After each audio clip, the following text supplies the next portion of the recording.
Dynamite! It's Dynamite! Wednesday night Dynamite! So Dynamite! This is awesome! This is this, this is that, this is this! Hey everybody, have a great time! It's Dynamite! I'm not one of these f***ing goof podcasters out there. I am Don Tony, Wednesday night Dynamite!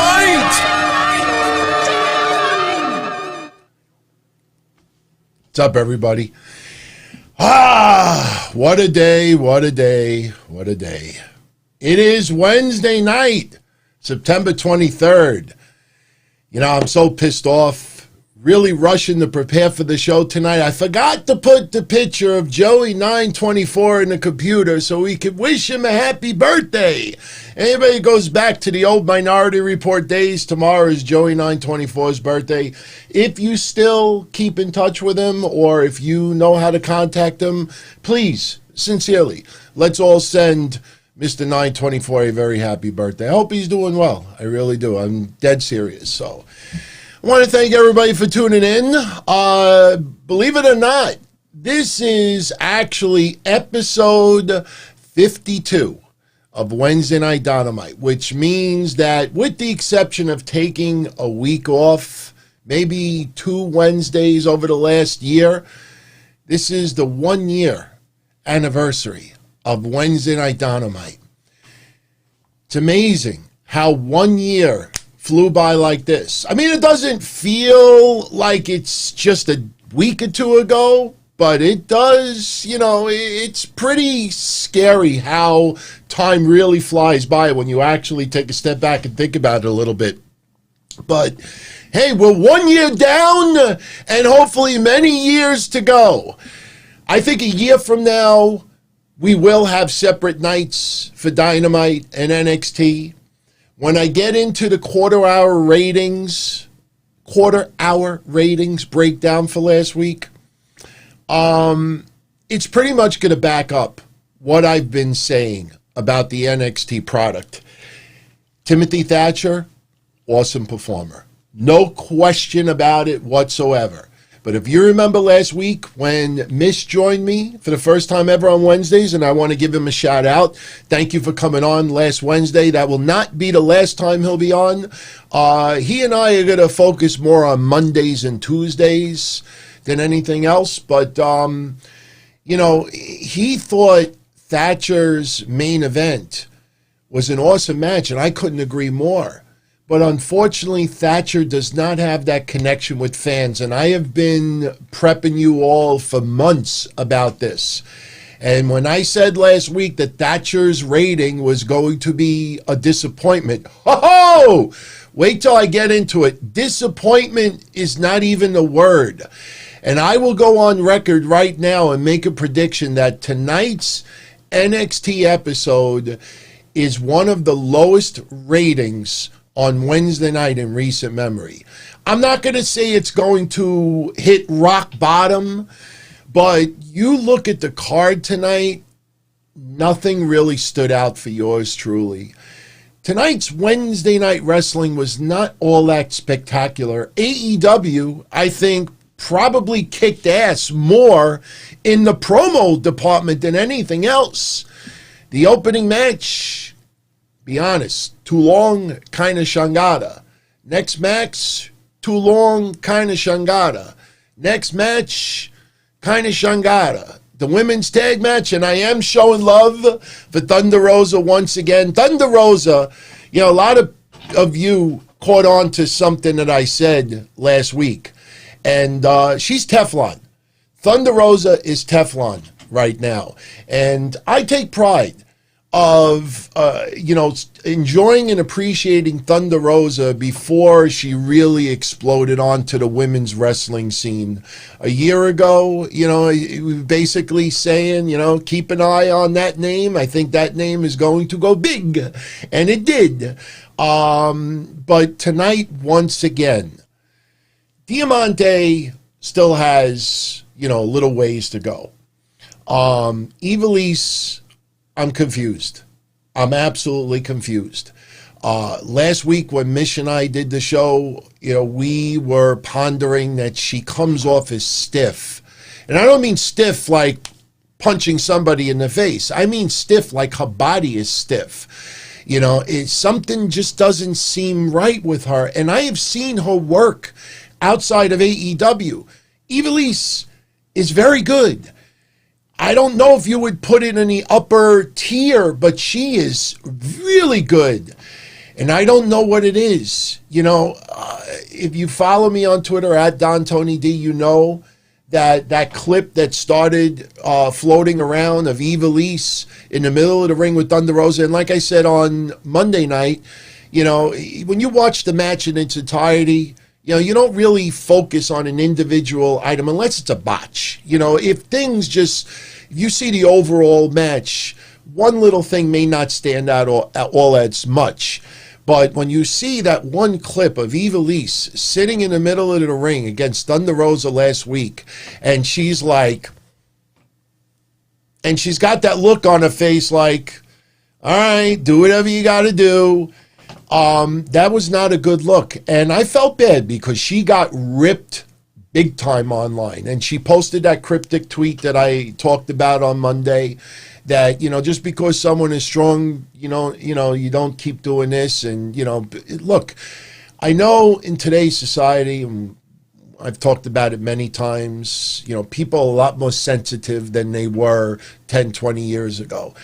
I was brought up as a kid, the old phrase, sticks and stones may break my bones, but names will never hurt me. Names don't hurt me.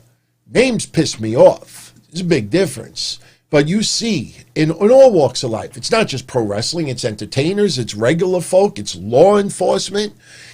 People are, the snowflake era, is big time in all walks of life. Not everybody falls in that category, and I'm not saying that Ivelisse is a snowflake, but, you just see that people are a lot more sensitive.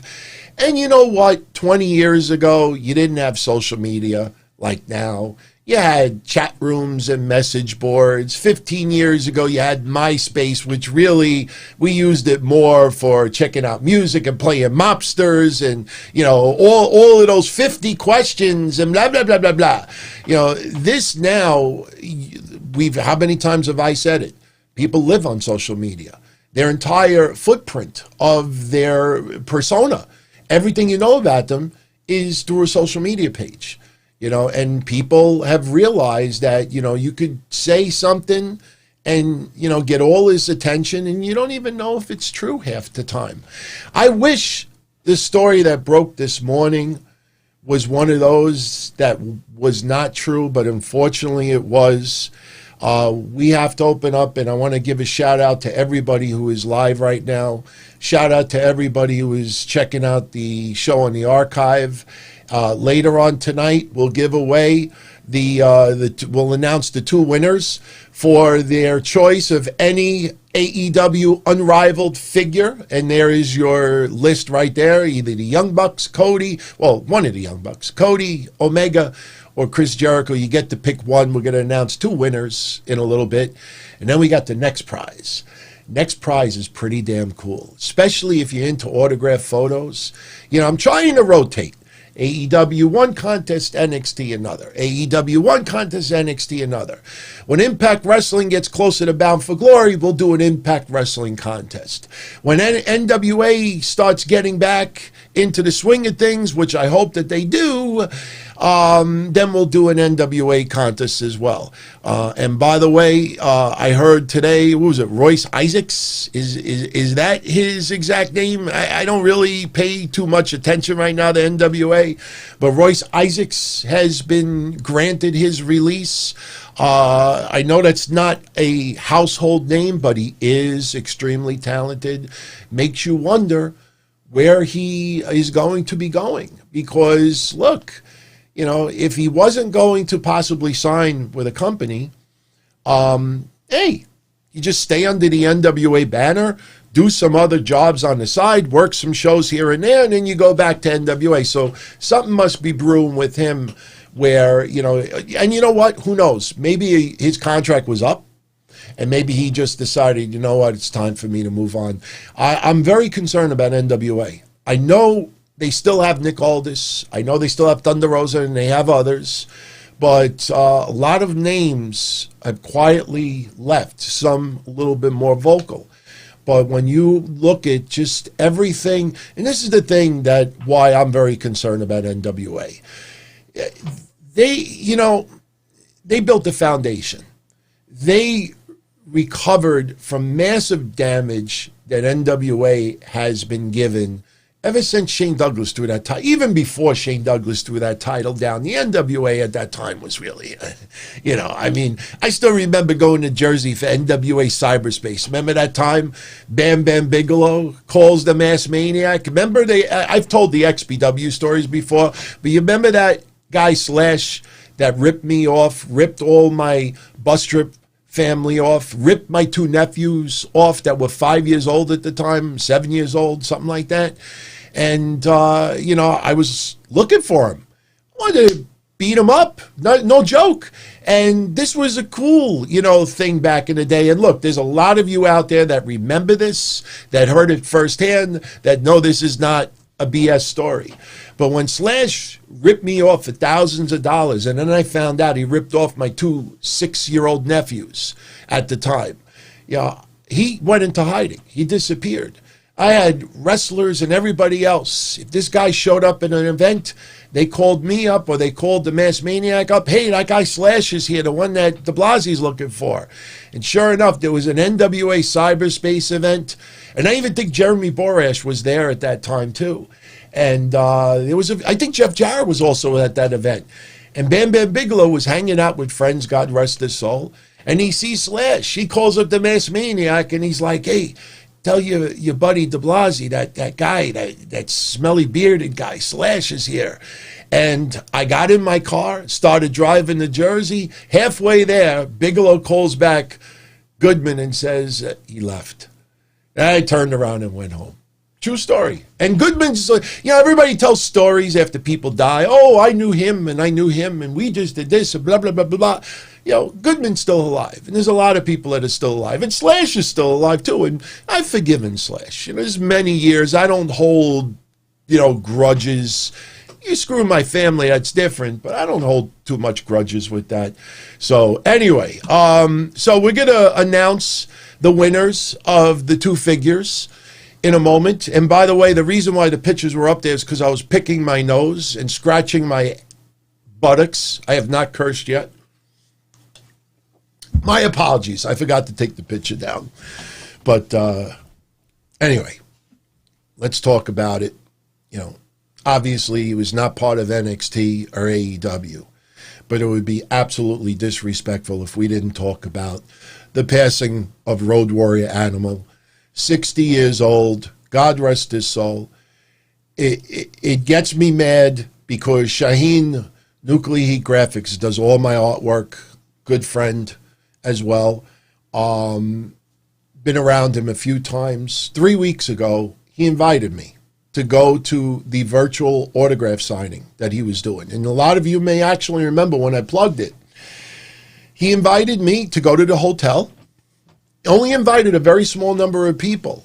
And at the last minute, I decided not to go because, one, I'll be honest, I didn't want to make the drive. It was quite a ways away.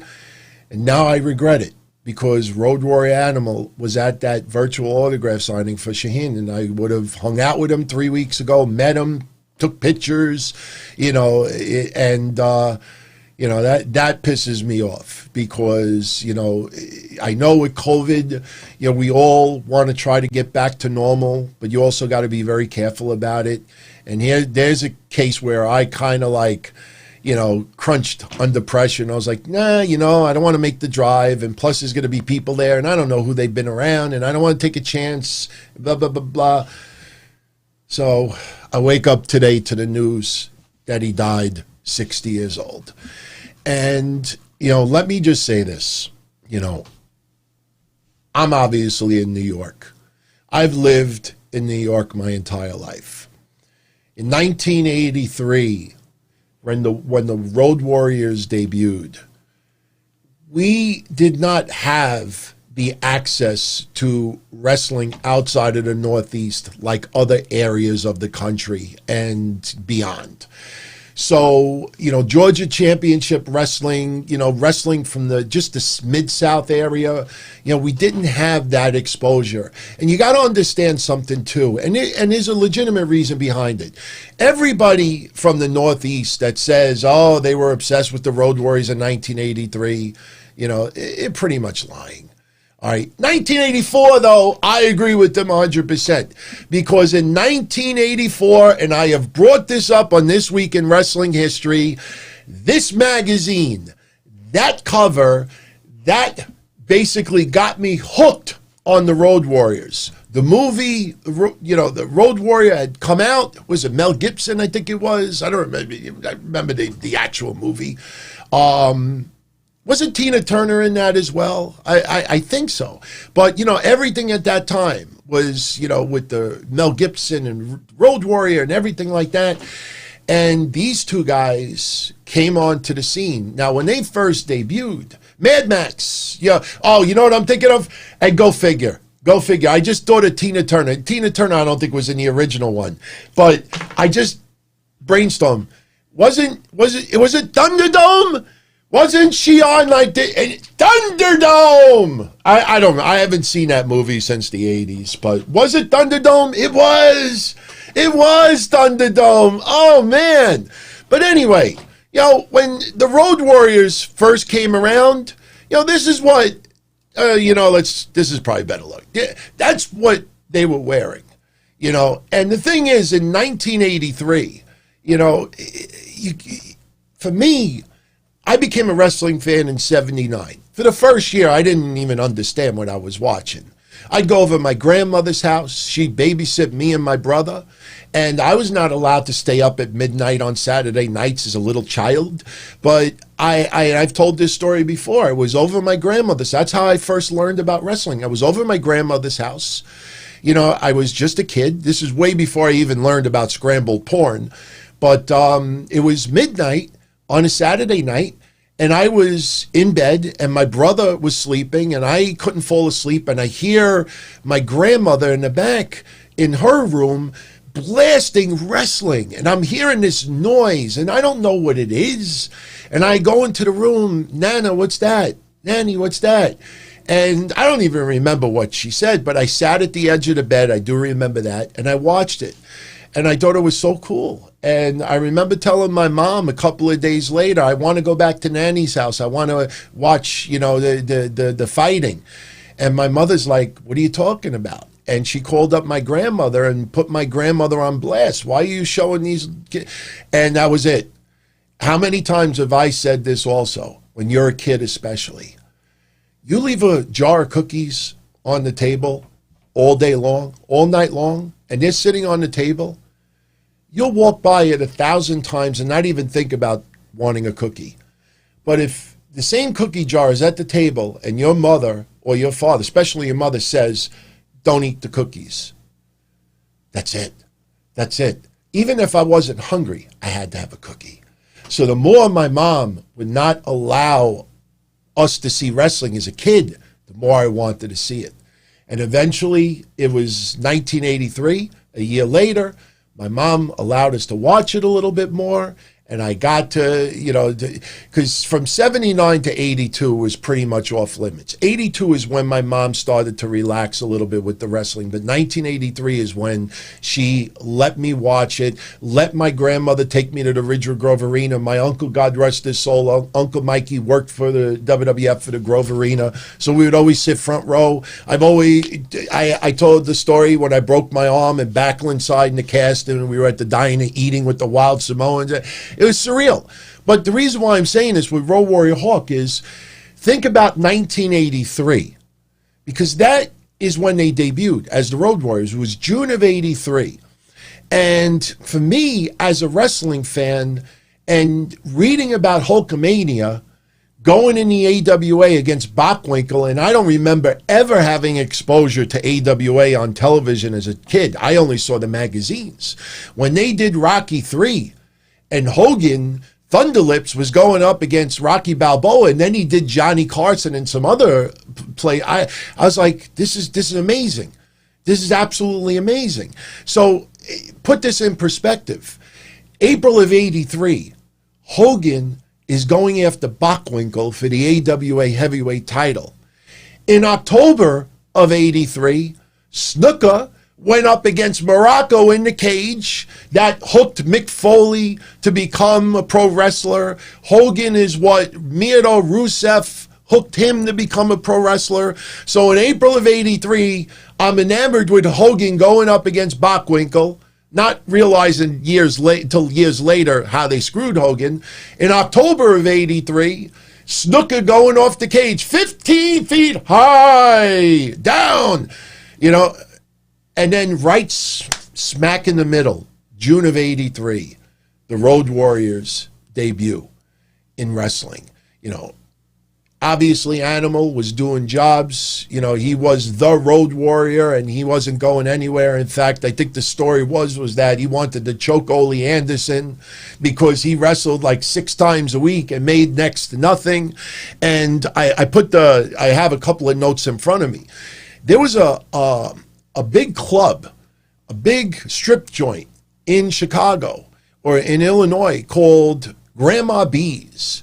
And Grandma B's, and I have the list in front of me, Barry Darsow, remember? Smash of Demolition, and other gimmicks, Repo Man, and Scott Norton, Ravishing Rick Rude, Nikita Koloff, Nord the Barbarian, Road Warrior Animal, and then Hook they would hook up in the gym, and they all were bouncers for the strip joint.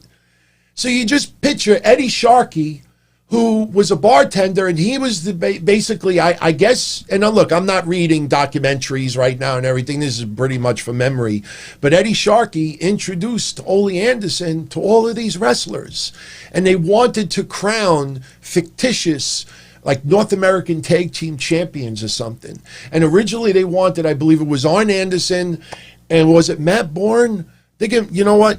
I think it might have been Matt Bourne. I don't have it in front of me. There's too much stuff, but they were going to be crowned these champions. But Matt Bourne was accused of rape or having relations with a minor. I don't remember the whole story. And they decided they were going to go with Hawk and Animal. So when they made their debut together, they were handed tag titles, and they show up on TV. Gordon Soley's interviewing them. And everybody's like, who are these guys? And, when you see magazines like this, all right, and you see the cover. Now, I don't want to, you know what? I do want to zoom in on it for a second. But you see the top, March of 84? Magazines were always like 6 months ahead. It would be in September, and the March issue would already be on sale. So when you saw March of 84, as far as they were months and months and months ahead.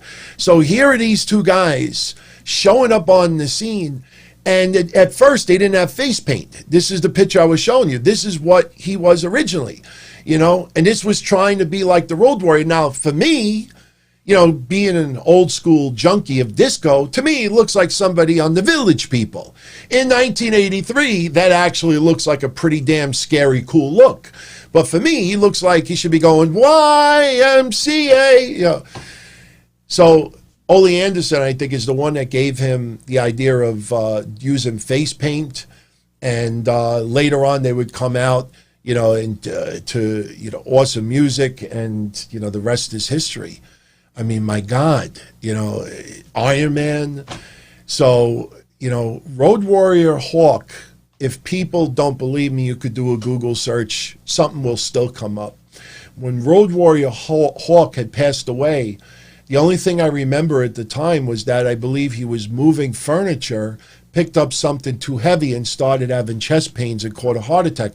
I've never researched it since, but it was yours truly and Georgie and Macropolis that set up the funeral guest book online. And because at that time, funeral homes charged money in order to have a public guest book. And if you go and you look back at that time, you'll see that it was myself and Georgiana that actually set up the guest book for Road Warrior Hawk. That's when I first met Road Warrior Animal. because, from just doing things like that, oh, thank you, this and that. And then, some, drives that I was involved with later on. We don't need to bring them up now.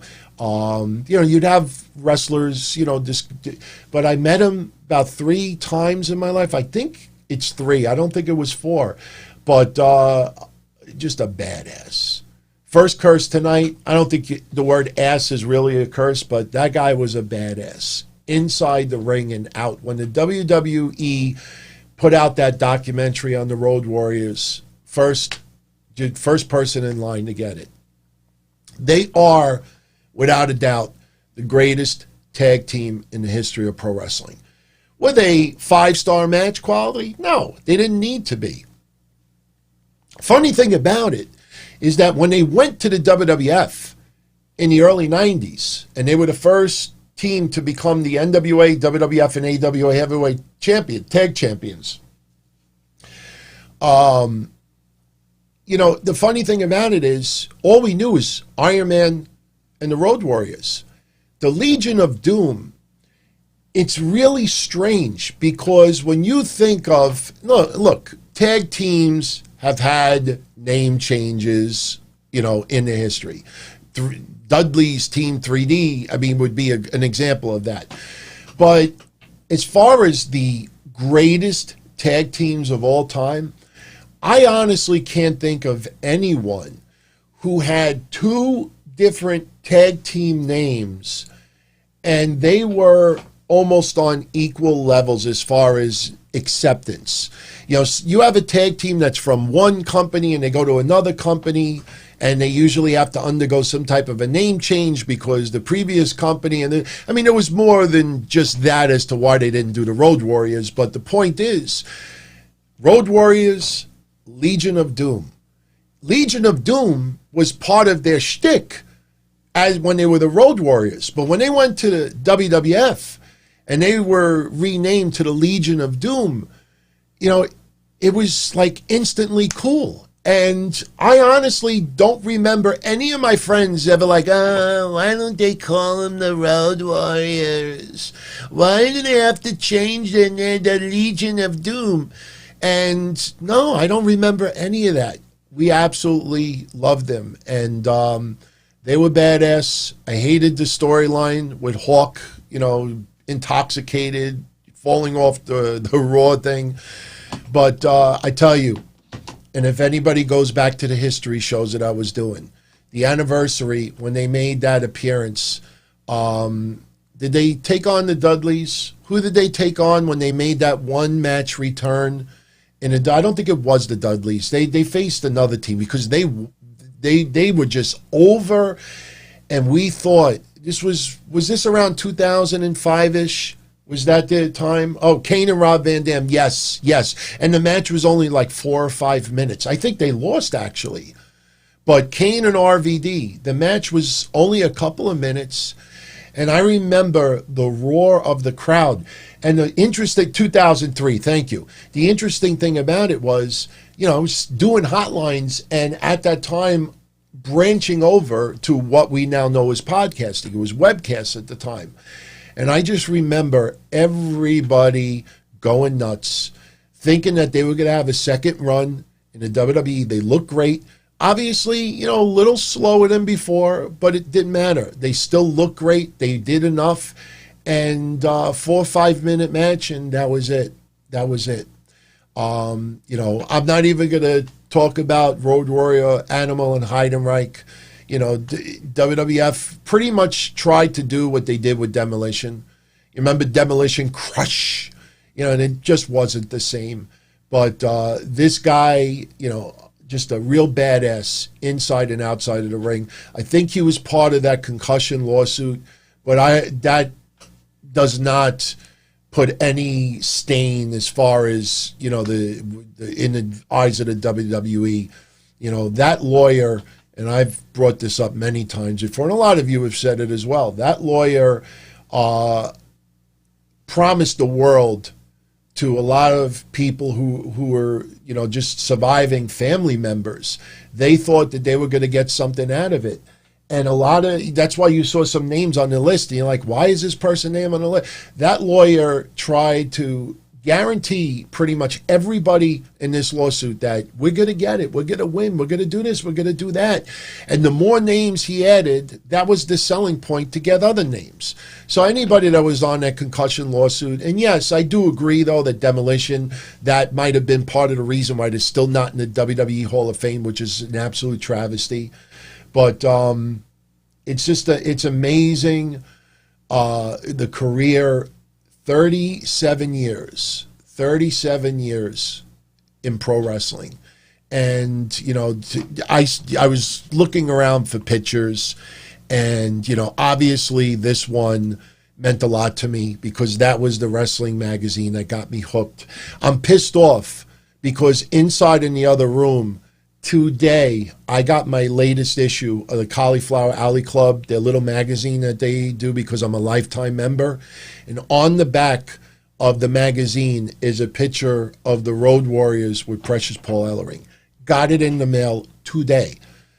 So it's just to get that in the mail an hour after finding out that Road Warrior Animal died, and on the back of the Cauliflower Alley Club magazine, and I'll show you Friday. I'm not going to walk inside now, but just really, really sad. But, you know, that picture always, you know, brings back memories for me.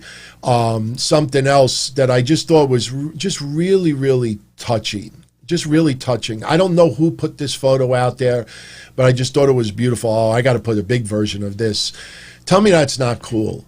Somebody took the figure of Road Warrior Hawk holding up the ropes like, brother, what took you so long, brother? You know, they're up in the heavens beating up on Terry Bam Bam Gordy and Dr. Death Steve Williams and various other wrestlers. That is such a cool... We've seen the picture that, you know, you have all the wrestling figures in the ring that are deceased, and they have somebody outside the ring, and it's like, hey, come join us. Come join us. I thought that was so touching. And the photo that really, really is so sad. So sad. I don't know if you're aware of this, but yesterday was Road Warrior Animal and his wife's wedding anniversary. And yesterday morning, Road Warrior Animal posted that tweet wishing his sweetheart a happy anniversary. Not obviously no one realizing that 24 hours later he would be deceased. I mean, that's why, like I say, you know, it's very easy to get caught into a lot of like hate and drama. And look, I'm not going to try to like do public service announcements tonight, but Road Warrior Animal, you could say what you want as far as working out. I see people already bringing up steroids. Just the bottom line is this. In our lifetimes, we've all done stuff to our bodies in different ways, whether it's overeating, cholesterol, steroids, experimenting with drugs, drinking. Nobody has the perfect body. And the thing is you never know when it's time to go. And that's why I always say, people all the time, you know, how many times have I said over the last 2 years that I got people, supposedly friends, that are smiling to my face and stabbing me in the back and talking stuff, you know? I don't get bogged down with that because, and one of the things I've been called repeatedly is a mama's boy, because every week I'm going to see my mom, my dad, helping them out with stuff. And you saw when I hit Mohegan's son, you know, the video, what's the first thing I say? Hi, Ma, look, I'm about to win. I don't know how much, but, you know, you got to really appreciate your family and your friends, because you never know when it's time for someone to go. My best friend died last year. You know, he did massive drugs, and we drifted apart because I couldn't trust him anymore. The guy was a junkie. He died of a drug overdose. He wasn't even 50 years old, and he passed. And, you know, so you really, I mean, you see this taken way too soon. But, you know, I think in hindsight, it's never really a question you want to answer. But something tells me that if Road Warrior Animal, even if, obviously he doesn't want to leave his family and his friends and, son and there, but if in the heavens right now, Gordon Soley's interviewing him and saying, look, you could go back and change anything in your life, would you change it? He probably would say nothing. Overall, that guy had a spectacular career. And 60 years old, man, way too soon, but what a awesome, awesome career. And look, he was 60. So, it's not like we were going to see him have like a new run and this and that, but still, it's sad to see another part of your childhood, and even for a lot of us, your adulthood as a wrestling fan, gone. So I wanted to pay a little tribute to him tonight. Like I said, he's not NXT or AEW, but it was absolutely a must. So Road Warrior Animal, rest in peace. I know the new phrase that everybody loves to say is rest in power. Whatever floats your boat, condolences to his family, thoughts and prayers with his friends, fans, rest in peace. And that's it. I didn't even know really what I was going to say, but, being privileged to witnessing the Road Warrior's entire career from beginning to end, you don't really have to take much notes. I mean, I know there's some podcasts out there that are going to read bios and perfect sentences and, blah, blah, blah, blah, was born, blah, blah, blah, blah, 1960, blah, blah, blah, blah, whatever.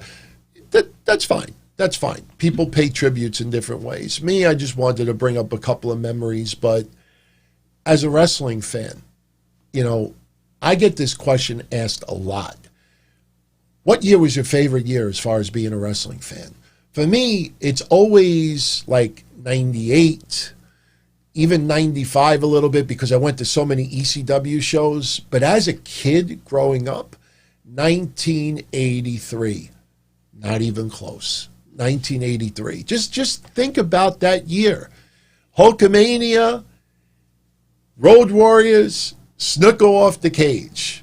How do you get better than that? That's just the whole year enjoying that. So, okay, Michael Gonzalez says, favorite year each decade? 80s, I would say 83. Because you got to remember, too, like I said earlier, 83 was the first year that my mom let me go to wrestling events, and I would go with my grandmother. I would sit front row.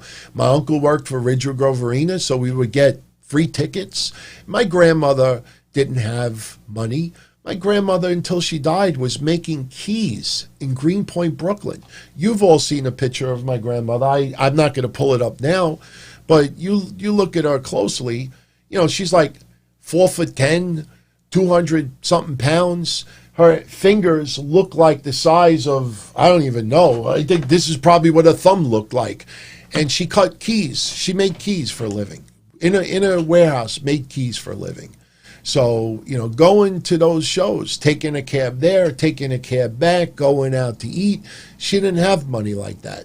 So being able to go to the shows for free definitely was beautiful because without that, I don't even think we would have gone, So 83 would be my favorite year for the 80s. For the 90s, I would probably see 95 has a very special place in my heart. Especially because of ECW, but if you want me to, I would go with 1998 because the Monday Night Wars were full-blown in full force. ECW was still on a roll. Heatwave 98 was an incredible pay-per-view.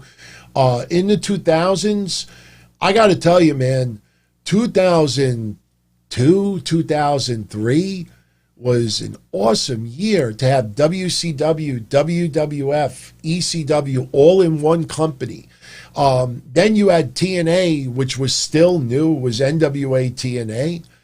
And so I would say, I know some of you might even say 2005, for a lot of you out there, but I would say probably 2003, 2002, 2003. 01 was pretty damn good as well, but 02, 03, especially when Ric Flair came in, it just, then you had, the NWO come in, even though it wasn't the same, but it was just it was a fantasy league. WWE at that time was a fantasy league. And I loved that I was doing hotlines at that time, because you don't realize at that time that how watered down pro wrestling would be 10 years down the line, 20 years down the line, in this case, 15 years down the line. Look at wrestling 15 years ago and look at what it is now. I mean, you do have big stars still, but nowhere on the level.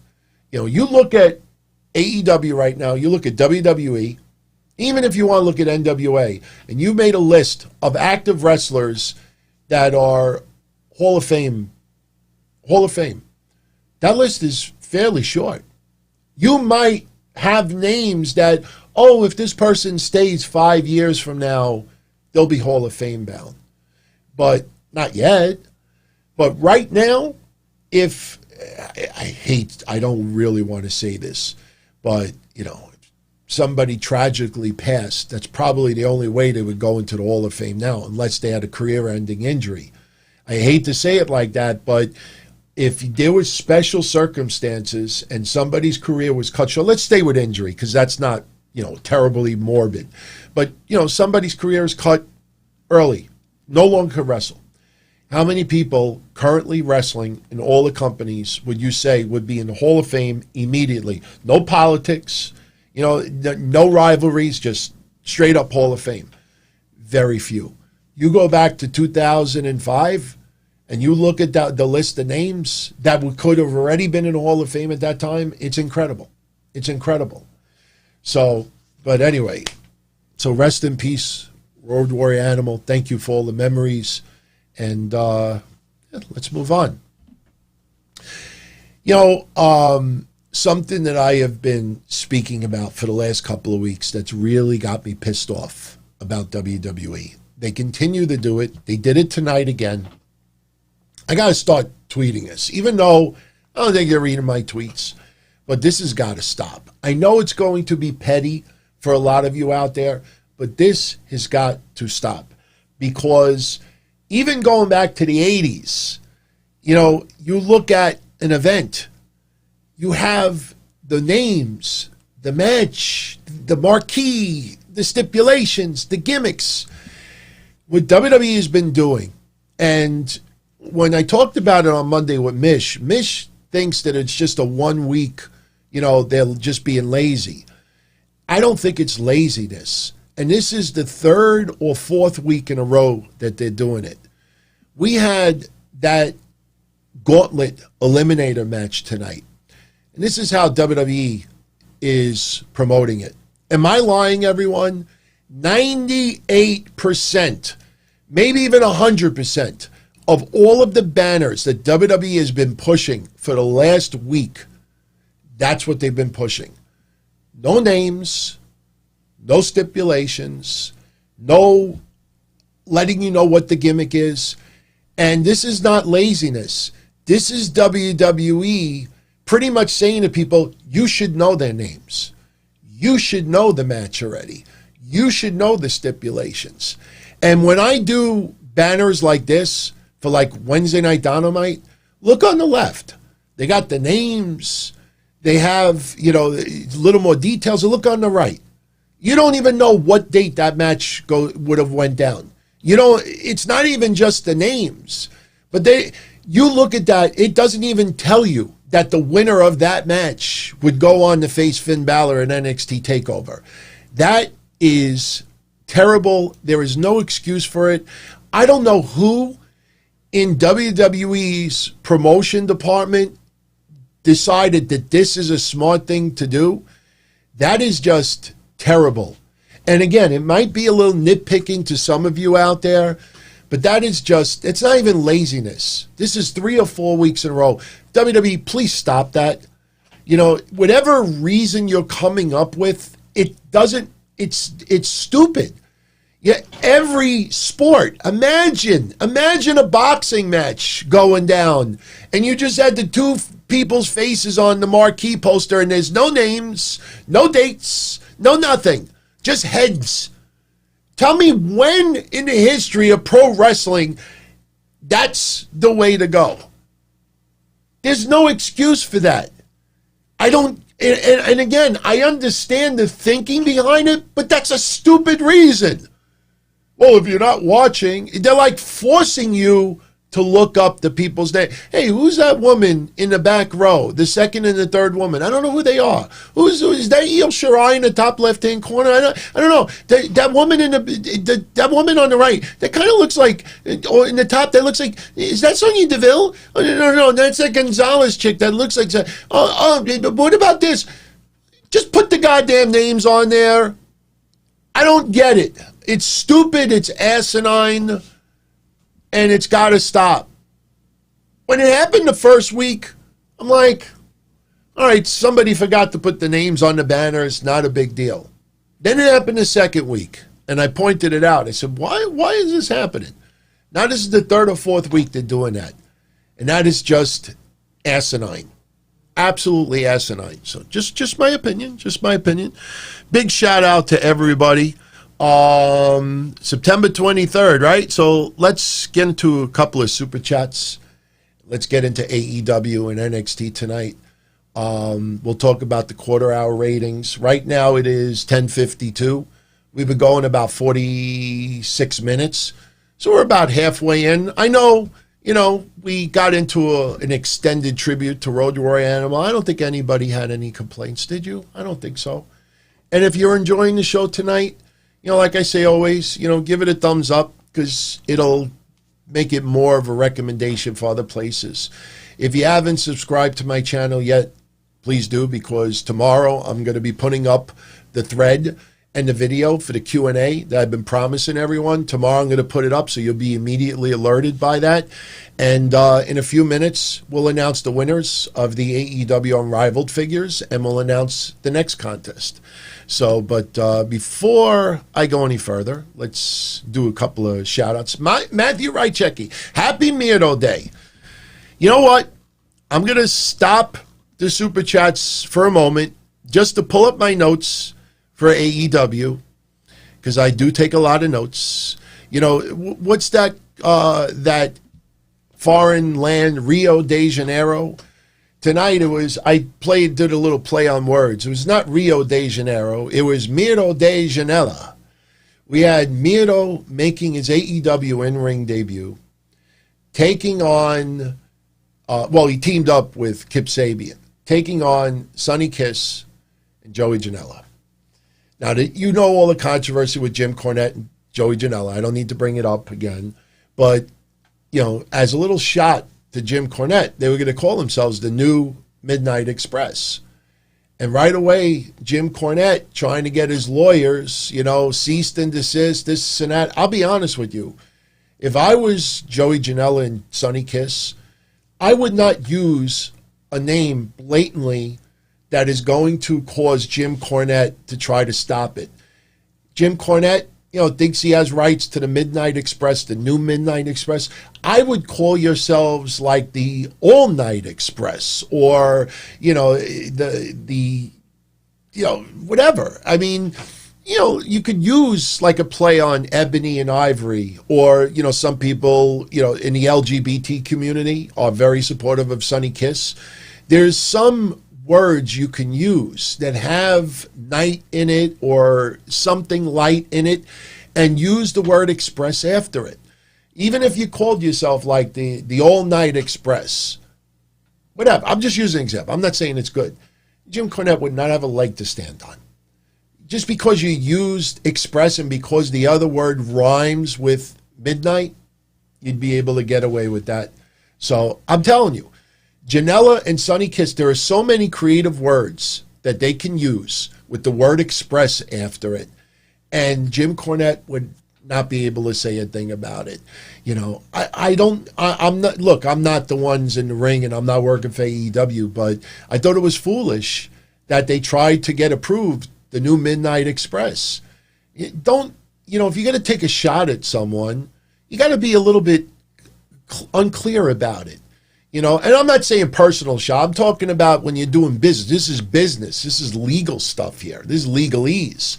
So I hope Joey Janela and Sonny Kiss, I don't think this will get back to them, but I hope some people get in their ear and say, look, use a play on words, change the name a little bit, use the word Express. That'll piss off Jim Cornette. You know, it'll also be a catchy name too, and they can't do nothing about it. So, anyway, they teamed up to take on Miro, Kip Sabian. Now, I'll be totally honest with everybody out there. You follow me on this show on a regular basis, you know I am a fan of Sonny Kiss. I am a fan of Joey Janela. I'm a supporter of both. They're not bad. But this match today was not very good. It was very disorganized. You know, I understand AEW allows you to be more creative. Not only with the mouth, but with your wrestling moves as well. And there was at least 2 or 3 times tonight where Miro and Kip Sabian tried to do something creative, and all 3 times it went splat.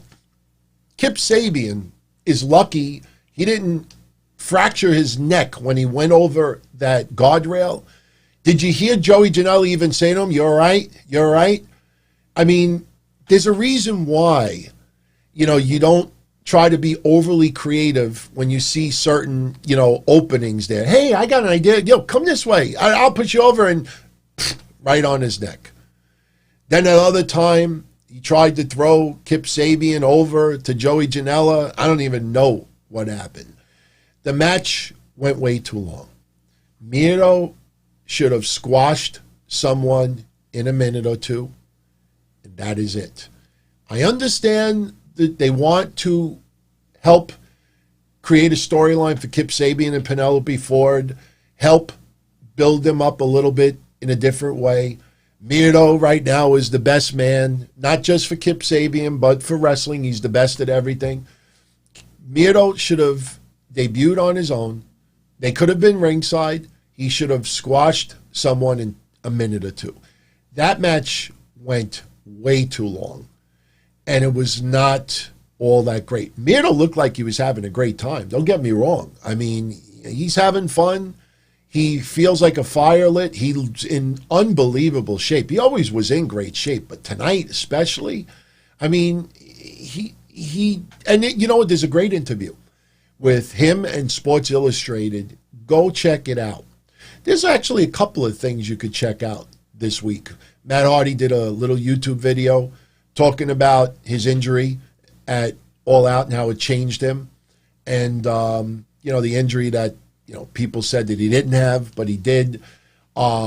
Great piece if you want to see that. Shotzi Blackheart, little blurbs, but, you know, she, even though she still has a little ways to go with the seasoning, you know, she's in the right path. Talk about someone who just really is enjoying what she's doing and is just a cheerleader for NXT. Go check out the interview I'm talking about, and you'll understand why I say that. Here's another one. Lance Archer. And a match, a big match, got changed today because of what I'm about to say. Lance Archer, he also did an interview online, I think with Wrestling Inc., and he comes off like just like a regular guy, really, really cool guy. But for people that don't know, Lance Archer got COVID. And he even posted it publicly that he came home and I think a family member had it. And he actually caught it as well. He's doing fine. He expects to be back in 2 weeks. But this is why, Matthew, if you don't mind, this is why I purposely left the original match on the left side. You look on the left side, it was supposed to be Jon Moxley, Will Hobbs, and Darby Allin versus Lance Archer, Ricky Starks, and Brian Cage. And that match did not go down today. Instead, they changed it. And, oh, you know what? Wait a minute. Why is it showing me the wrong one? Oh, you know why? I have the old one. Ah, crap. I added, if you look at the synopsis tonight, I added Moxley versus Eddie Kingston. And I added the tribute for Road Warrior Animal. I have the old picture still on my computer, but if you look on tonight for the synopsis, you'll see I updated the picture. On the top, you see Moxley versus Kingston, and some people said to me, why is Moxley shown twice? Well, the left, that was the original match that was supposed to go down, and it was changed to Moxley versus Kingston tonight because obviously Lance Archer cannot compete because he has COVID right now. Brian Cage posted a picture of himself, and he said he was not feeling well, but he also talked about working out and this and that. So I don't believe he had COVID. But it is interesting because, Lance Archer was around others. And you know what? Kudos for Lance Archer for coming out and saying it, and I'll tell you why. He was very specific that he came home, and apparently a family member was already struck with COVID. By him getting in that detail, it eliminates all the paranoia online where people would have said, hey, AEW, Lance Archer was around all these other people. He's got COVID. How do you have all these other people still competing? You could be tested, but so all that paranoia would have been online. So the fact that Lance Archer told everybody that he got it after he came home, that eliminated a lot of paranoia that you probably all didn't even realize that could have went down because of it. But, so getting back to this first match, we have Miro making his debut, and the match was just sloppy. Way too long. It just, I don't I don't like that they went this route. I understand the recipe in WWE, especially with big guys, is when they debut, they'll just squash someone you never heard of before, 1-2 minutes, but that's all it was needed with Miro. He was hitting moves. At one point, we all gasped a little bit because he landed outside the ring, and he was either his ankle or his knee, and he was hobbling around, and I just thought to myself, my God, all those people that are angry that Miro found another job, because that's what it comes down to.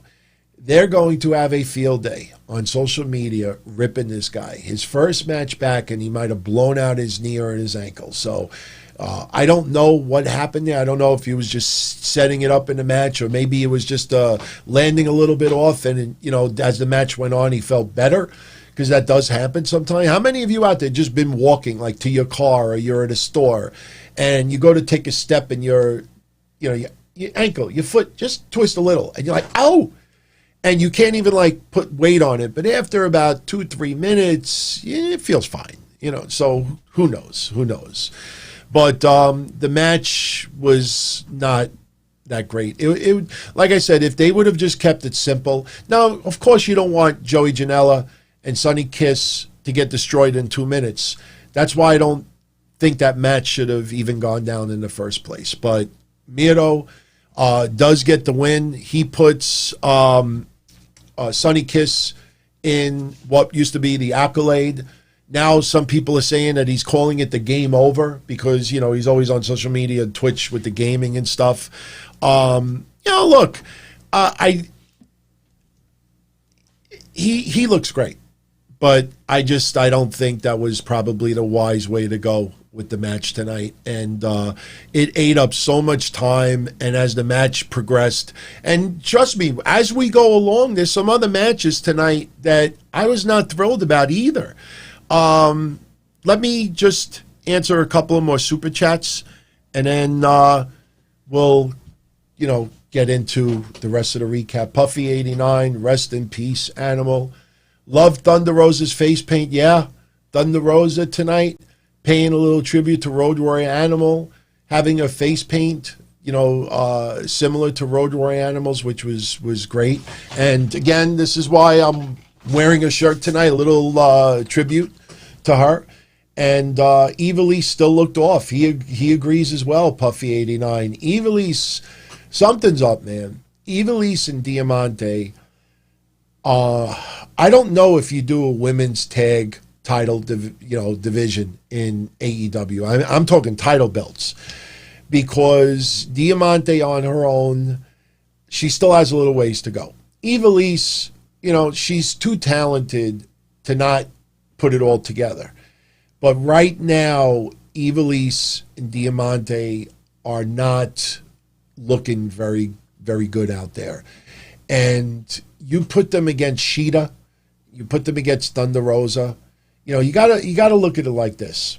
I don't want to say any particular women's names because I don't want to, demean anybody. But you put Ivelisse against someone who is usually sitting ringside during AEW events. Ivelisse may look like $1 million because she's the one in control. She's the one that's dominating the match from beginning to end. And she looks great. AEW dark match. Looks fine. Diamante the same. But now you're putting them up against two heavyweight champions, Thunder Rosa and Hikaru Shida. And they have to not only give, but they have to take as well. And the problem is the timing is off. It's sloppy. It's even when Ivelisse went to the outside of the ring at the very end when Shida beat Diamante. Even when she went outside the ring, if you look, it was like going through the motions. Like, oh, here I go, going outside the ring. And, AEW has to have the kahunas because that's one thing over the last 12 months. The feeling I'm starting to get in AEW is that management, everybody's having a great time. Everybody is working together as a family. Absolutely got to give them props for that. They really do look out for each other, and that is awesome. But sometimes you don't have the kahunas to just pull somebody aside and say, look, what the F is going on? This crap's got to stop. What is this and that? And you see some people repeatedly getting put on Dynamite, and they're repeatedly not having the greatest of matches, or they're getting storylines. And I know, it just feels like nobody has, or feels bad to like give somebody like criticism. That's how it comes across to me, because I still remember to that Jericho interview with Jericho when he was criticizing the Lucha Bros early on how, they're doing their style of match. They were doing their, I guess, against the Young Bucks might have been at the time. And, how some wrestlers don't know where the hard camera is or doesn't know where the red light is. And that's still happening today. The same people over and over again. And it almost feels like they never had a conversation with anybody specifically. Now, I'm not saying that they never did it with anybody, but it's starting to come across like, some people are being rewarded for their hard work, and, being rewarded and you're not putting out a great performance at the same time, you got to reward them a different way. Seriously. Last night we had Late Night Dynamite. And by the way, I actually was really close with my predictions for AEW this week and last week. Last week, I think I said it was like they were going to have like 868, and it was like within like 20,000. But last night, the AEW Late Night Dynamite, they scored 585,000 viewers. Now, me personally, and I'm not saying this to be a jerk, but that quite a few people fell asleep during the basketball game. How many of you out there have been watching a baseball game, basketball game, football game, and it's late night and you fall asleep during it? It happens. So that number had some people who just didn't change the channel after the game was over. Too lazy to get up, fell asleep, whatever it is. And it happens. That happens. It happened even with the Monday Night Wars. Some people would just fall asleep and the TV stays on and the rating is a little bit higher. And you know how you could tell? When I get the quarter-hour ratings for last night and you see the big drop after the first quarter. I'll give you a good example. FTR versus Private Party. Remember that Saturday Night Dynamite that they were going to air right after the NBA game? And the NBA game took, I think, 20 or 30 minutes longer than it should have. So Dynamite started late. I think that was the same night it went up against NXT TakeOver. And, the first quarter hour had like 1 million viewers. And Private Party versus FTR that night was awesome. I praised that match on the show, the recap that I did. But when you saw the second quarter, the match, the ratings dropped like 100,000, somewhere around that. It's not because the next match sucked or fans decided just to tune out. You had a lot of fans that, oh, snap, I forgot to change the channel after the basketball game was over. That happens. It happens. So anyway, so they did 585 yesterday, which is not bad at all. It's not bad at all. Wad, his depression, I help you. Much love, my friend. Seriously. You know, I don't want to get into a whole thing with depression over here, but there's no question that everybody out there is hurting in different ways. It's not just money. It could be relationships, it could be jobs, it could be getting older. You know, I'm not going to lie. I get depressed, you know, because I realize, you know, how much older that I'm getting. I get depressed that, you know, every time, and I'm not going to lie, every time I leave my parents' house, and I go there every Tuesday night, sometimes on the weekends as well, depending on what my schedule is with this stuff. And sometimes I leave and, you know, I feel like, you know, you get a little emotional because they're not doing well. My mom had she's got a scar from the top of her neck all the way down to her belly button. They ripped her open. She's got the valve of a pig inside her. She was pronounced dead twice a couple of years ago.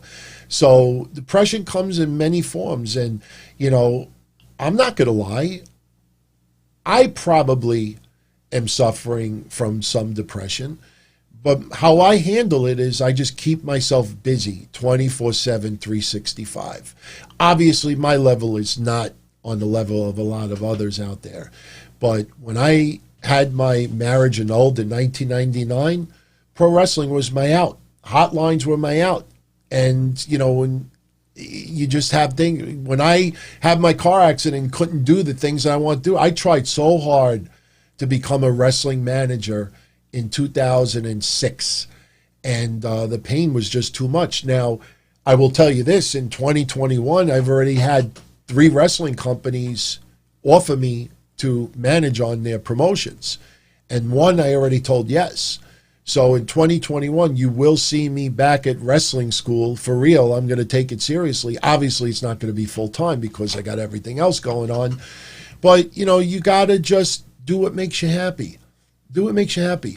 And don't fall in the social media trap. Do not fall in that social media trap because it's addictive. It's addictive.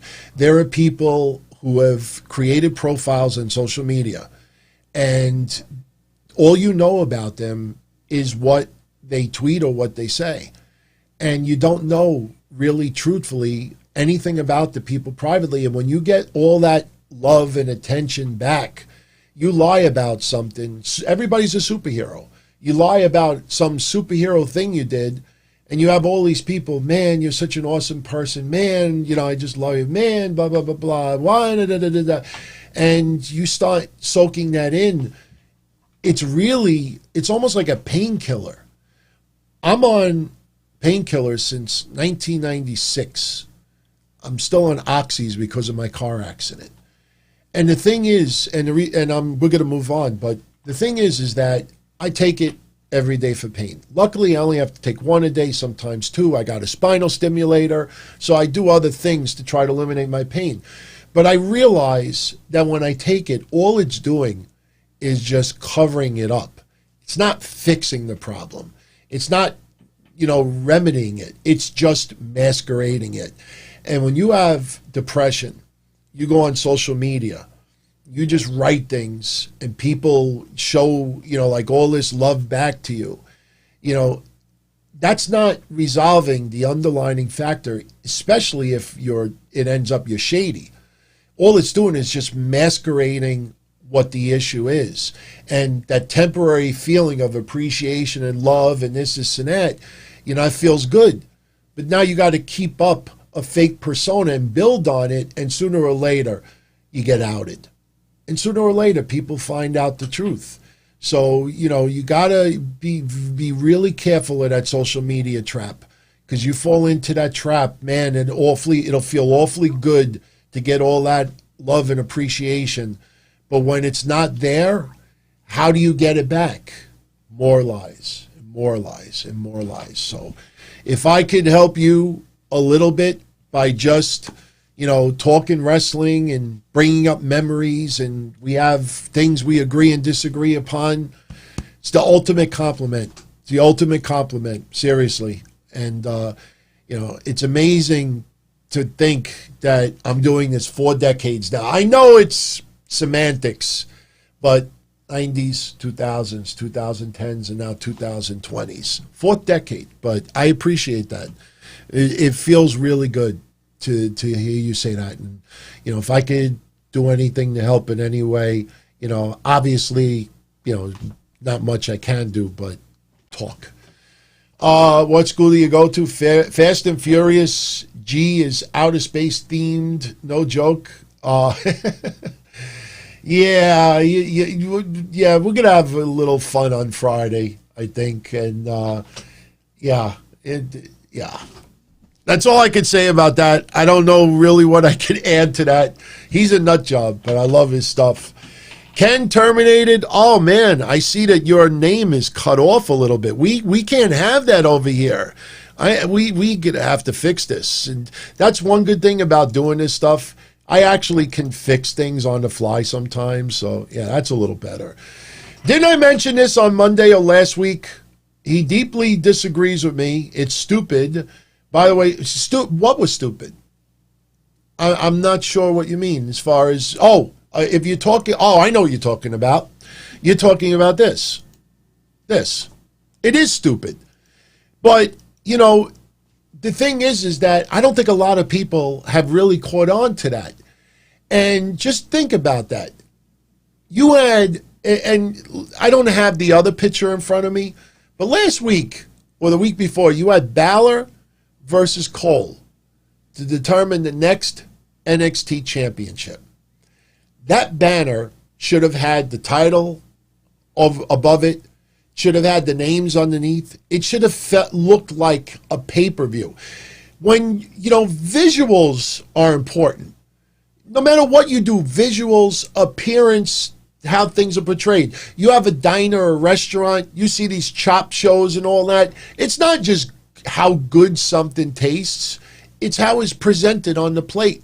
They put a little garnish. They put a little drizzle. You ever see those dishes that you get and they put just a tiny little drizzle of sauce and you only have enough to just taste it on your tongue. You're like, man, this is awesome. But they don't give you any. It looks just like somebody blew a load. It's just like a tiny little drop. But it's there for presentation more than anything else. So you make that banner look like it's a pay-per-view quality match. You make it look like it's history. You make it look like it's something extremely important. And you know what? Now I'm getting angry, and I'm going to have to pull it up. Let me see if I have it from last week. I don't know if I do. I try to delete things every week because pictures could really build up over here. I don't think... Oh, wait a minute. Maybe I do. Maybe I don't. No, I don't think I have it over here. But, they had the names, and there's no marquee feel to it.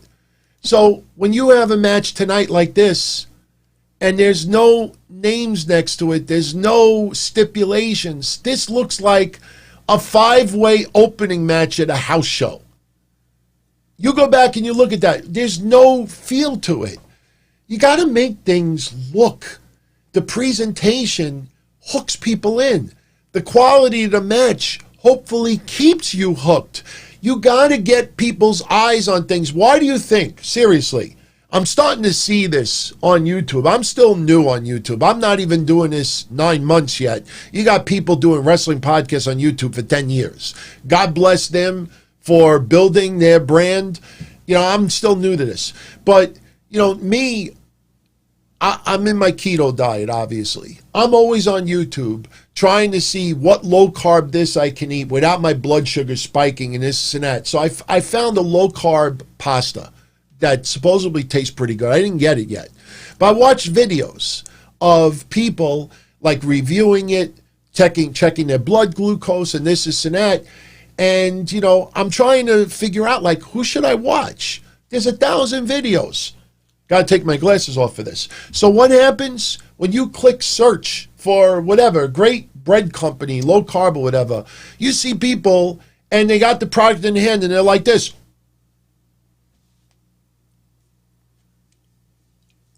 Like they got these goofy poses. Or you see wrestling podcasts, they clickbait you. They'll put in big, bold block letters, lies, because they want to get your attention, pull you in. Watch the video that just caught your eye, whether it's a product or whether it's a show. So when WWE does this really pull you in? Seriously, does that pull you in? It doesn't do nothing to me. How Bronson Reed looks in this photo is how I feel about this match. Nobody is smiling. Nobody looks like they're really looking forward to this match, like, whatever. That's what it's all about. It's presentation. Draw people in. Put so much more. Wow, look at this build for this match. Look at all this stuff. I got to check it out. Now, hopefully, once they're watching, now they feel like, hey, you know, this is pretty important. It's got that big match feel to it. That doesn't have big match feel to it. That's garbage. That's garbage. So, anyway. Moving on. Oh, what did I do here? Hold on. What did I do? Sorry about that. So, let's see. LeRae. Shout out to Ken. The Brodie Lee match was short-lived. Props to Jim Ross for bringing up the Bruiser Brodie reference. I've been saying that Brodie Lee could be almost like a Bruiser Brodie type. Not just because of the beard, not just because of the eyes, the way he looks, but Brodie Lee can brawl. I honestly thought Orange Cassidy was going to win by DQ, or somebody was going to cause some massive interference and he loses because of it. I was very confused about that match tonight, and I'll tell you why. Orange Cassidy is not going to lose any credibility by losing to Brodie Lee. Orange Cassidy is not going to lose any momentum, really, for the most part, by losing to Brodie Lee tonight. But you just did a storyline with Jericho, and he beat one of the greatest champions of all time twice. Yes, gimmick matches, but still, he just beat Le Champion twice. And tonight, you know what it's starting to feel like? And this is a big AEW supporter here. I'm starting to get that WCW feeling. Now, I know you're going to say to me, oh, I've heard that 10,000 times over the last 52 weeks with other people. That's not what I mean. Let me explain. What's starting to feel happening is AEW is sometimes, and they're still a new promotion, so they can fix problems. It's not, promotion ending. But sometimes they're more concerned, they're doing the opposite of WWE. They're more concerned, like, what can we really draw people in? You know what? Orange Cassidy getting a title shot against Brodie Lee. Even if it would have ended in a schmaz or whatever. But you just had him get leveled by Brodie Lee. And all that momentum. It's not hurting Orange Cassidy, but him now on the level of Jericho, he beat him 2 out of 3 times, and now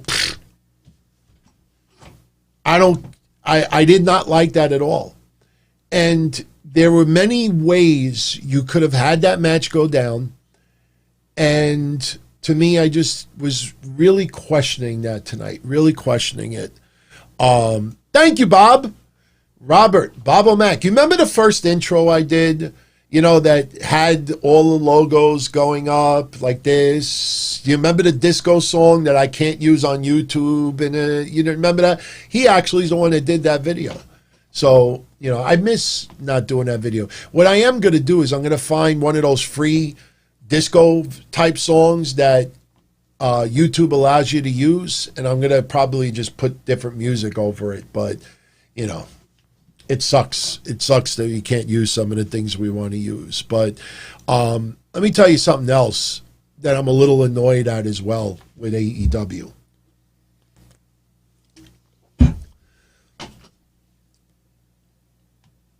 They're starting to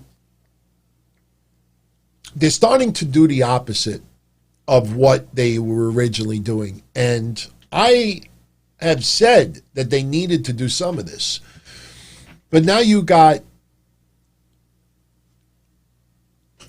I'll give you some examples, okay? I have said repeatedly that AEW does not have to use these ridiculously over-the-top stipulations. If Matt Hardy loses, he's gone from AEW. If they wouldn't have done that stipulation, they could have ended the match right then and there against Guevara on the pay-per-view, and there would have been no ramifications from it whatsoever. Referee stopped it, that's it. But no, we all know, we're not stupid. That match continued because when Cody lost his title shot and he says, nope, we stick to our stipulations. Nope, that's what we're about AEW. Cody Christ. Christ is, what's that phrase? Remember in CCD in school? Christ is fallen, Christ is risen, Christ will come again. I don't remember what the phrase is. But Cody Christ rose today from the dead. Passed by a hairstylist in the process. Well, that was because of the TV show. That's why his hair has changed.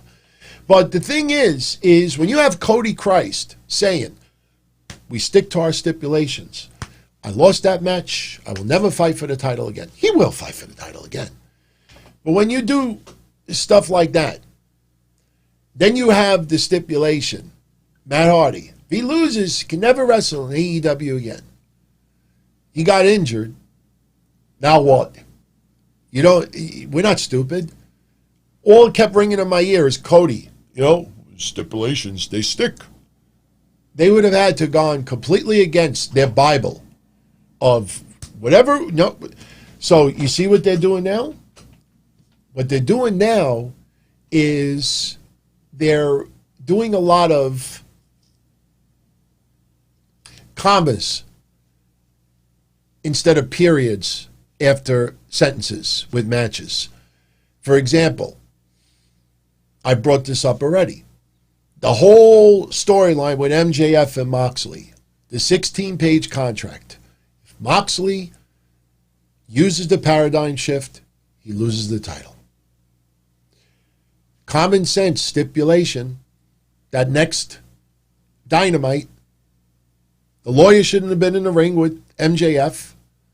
Because remember, they have the 18 to 34 demographic, not the 1 to 7 demographic that wouldn't think about stuff like this. The lawyer and MJF would have been in the ring the next Dynamite and say, here's the footage. He used it behind the referee's back. Plain and simple. They never even bothered to bring that up. There's a comma at the end. Tonight, Jericho and MJF having that back and forth. And, Jericho brought it up. Comma at the end. Eddie Kingston, Battle Royal, technically never eliminated. Okay, so what is being done about it? The same thing that's being done about MJF with the stipulation with Moxley. They're putting commas at the end of things now. Things are not completing. And that's something that AEW really was not doing for the first 9 months of their promotion. Miguel's asking me, do I believe anything Archer says? You could call me a goof. I don't care. I'm a goof sometimes, but I'm an honest goof. I tell you straight up as it is. I believe Lance Archer. Why would you think Lance Archer would lie about catching COVID? That guy, is one of the most straight up guys out there. Look, how many people in wrestling that caught COVID And how many people have I ever posted a tweet and say, hey, get well soon, speedy recovery? I might have done that once or twice, and Lance Archer was one of them. So, Ken, you're right. I am a great, honest goof. We're all goofs. You haven't figured that out? We're all goofs, you know? I'm an authentic goof, you know? I definitely, but I always say, too, if you're going to give it, you better be able to take it sometimes. I could take the criticism. Like I said, commandment number one, and I've said this before, even in my relationships, you lie about something or you swerve me in any way, I usually don't forgive and forget. I might just let it go, but I never forgive. Never forgive, no matter how many people want to put the words in my mouth. I think trust and authenticity is number one. That's why I don't use social media like a lot of other people. But when I'm here talking, you see my eyes, and when I tell stories, and if I could bring stuff to show you, to back it up, that's what I always try to do. So, but take note of that with AEW, because they're doing, I don't want to say screw jobs, but they're starting to do screw jobs, if you actually think about it. And the writing lately, and yes, we're still in COVID, but the writing lately has been kind of shoddy as well. And I'll give you another example, okay? Let's get back to the recap for Dynamite. Let's start expediting this a little bit. As soon as the Miro, Kip Sabian, Sonny Kiss, Joey Janela, the all-night express, Eddie Kingston comes out, cuts an awesome promo, basically talking about that he's going to have a match with Moxley later. I'm all for it, because I know Eddie Kingston can tear it up. Moxley, kind of like a Northeast street fight, kind of saw that coming, because Eddie Kingston goes like that as well. So, yeah, the match changed because of COVID, but hey, it happens. Not a big deal. Eddie Kingston shows once again why the guy's awesome on the mic, and honestly, I'm glad he did not choose WWE over AEW. I just can't believe that WWE would allow him to flow on the mic, and it's not even about vulgar language. Even when he brings up, old school and brings up our neck of the woods or brings up the Bronx or whatever it is, I don't see WWE ever really doing that all that much with people. Even with Miro. Remember I said earlier, check out the Sports Illustrated interview with Miro. Miro talks about driving a taxi, painting houses, was offered to be a truck driver, talks about all these things, talks about I became a wrestling fan, and basically letting you in on what it was like for him in his 20s to come to Virginia and some place. And I don't even have notes in front of me. It's just when things are good, it sticks in my head. But the thing with him is he comes off so personable and so likable, and how much he loves wrestling. WWE didn't want you to know. All WWE wanted you to know, Putin, Bulgaria, Bulgarian brute, Putin, crash, Putin, put in my mouth, Putin. That's all they wanted you to know about him. The only other people, usually they have to be from a different country. I got my family in Scotland. I can't lose. I got my family in Scotland. How many times have I told everybody in WWE in the segment, I got my family in Scotland, blah, blah, blah, blah, blah, blah. I was brought up here, northern this and southern that and eastern this and blah, blah, blah, blah, blah. You don't hear any household, homegrown, personal stories anymore. Have you? So, so Eddie Kingston comes out, and Eddie Kingston, and I said this when he was still in NWA. How many of you remember when I said this early in the year? Eddie Kingston, Heath Slater.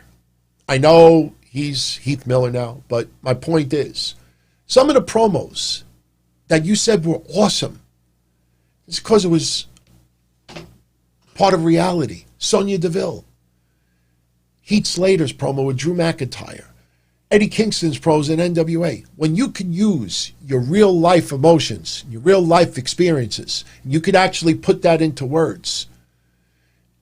I could cut a great promo. You could cut a great promo. We all could. When it's based on reality, you don't have to think oh, I got to do this catchphrase. You know, Retribution says, I'm the judge and the jury. So, Hurt Club, cute. Oh, you said you're the judge and the jury? We're the executioners. Now, as I said Monday, if you think about that, it makes no sense whatsoever. The executioner acts out what the judge and the jury convicted. So if Retribution is the judge and the jury, why would the Hurt Business do the execution? It sounded great, but it made no sense. So Eddie Kingston, when you could do reality, usually works. Usually works. Awesome promo. But here's where things go south again. Hangman Page takes on Evil Uno. Kenny Omega on commentary. And I swear to God, I saw about 50 people writing this. And if that many people, including yours truly, and I know a lot of you out there saw it as well, if we all spot this, they got a problem. You had the commentators trying to walk through the storyline with Kenny Omega. Why is he out there? Where has this storyline progressed in the last 3 weeks? It has gone nowhere. It has gone nowhere. The Young Bucks are being jerks. They're breaking Shivani's cell phone, which was pretty funny. They're super kicking this. They're doing that. And Goofy Khan, and I'm talking character-wise, Goofy Khan is finding them. But everybody else would be suspended because they need the character to be on TV. You see where this shoddy right? See, here's where you start thinking about when WWE says it's a marathon, not a sprint. Because this storyline with Omega and Page has gone nowhere in 3 weeks. And Page's match with Evil Uno tonight, Evil Uno, it's weird. This I can't figure out. I'm trying to knock sense into me. I can't figure it out. Why am I a fan of Evil Uno now? And I know a lot of you out there are as well. Is it because he's on Twitch and he's mingling with fans and answering questions? What is it about Evil Uno? Because it's just weird. It feels like I got hit over the head with a rock and I woke up and suddenly I'm a fan of Evil Uno. What did this guy do for me to suddenly be a fan? I don't know. I watched the match today and I'm like, I'm kind of liking this.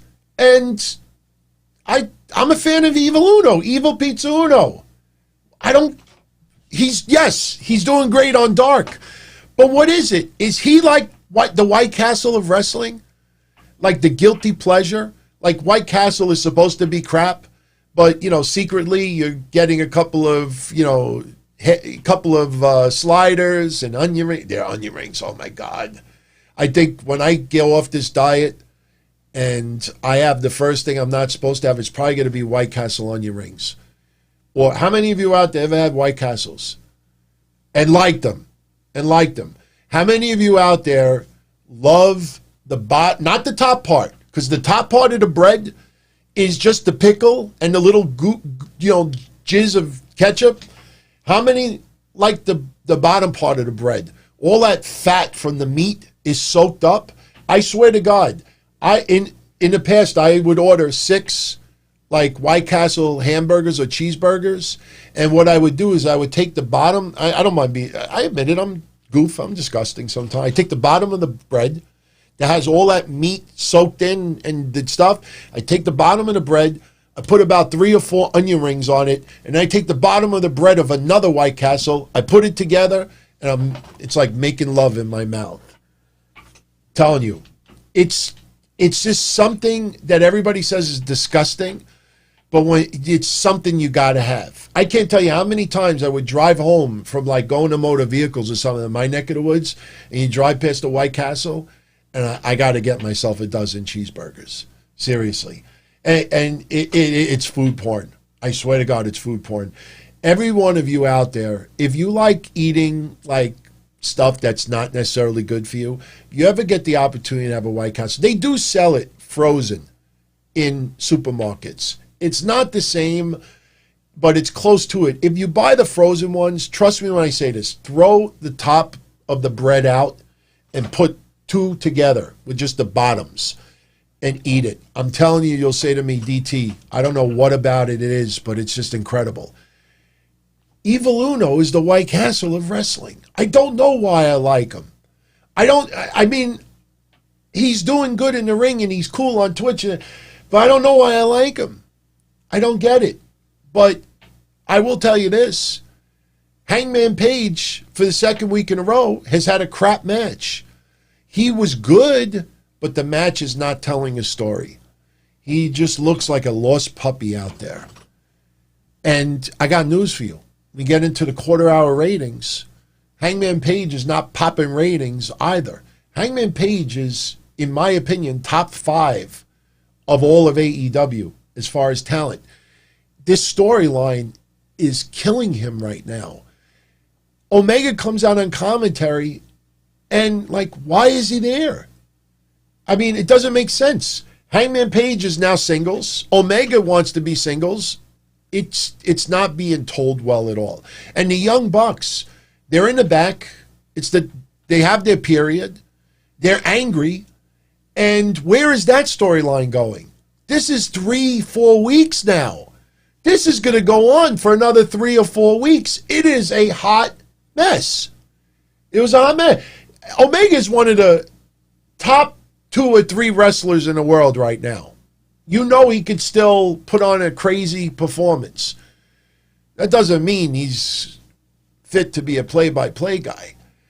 The commentators tonight were trying to walk him through what the storyline, and Omega knows what the storyline is. He don't need to be told. But it was just, it's not good. Not good. Like I said, promos tonight was probably the highlight of AEW more than anything else.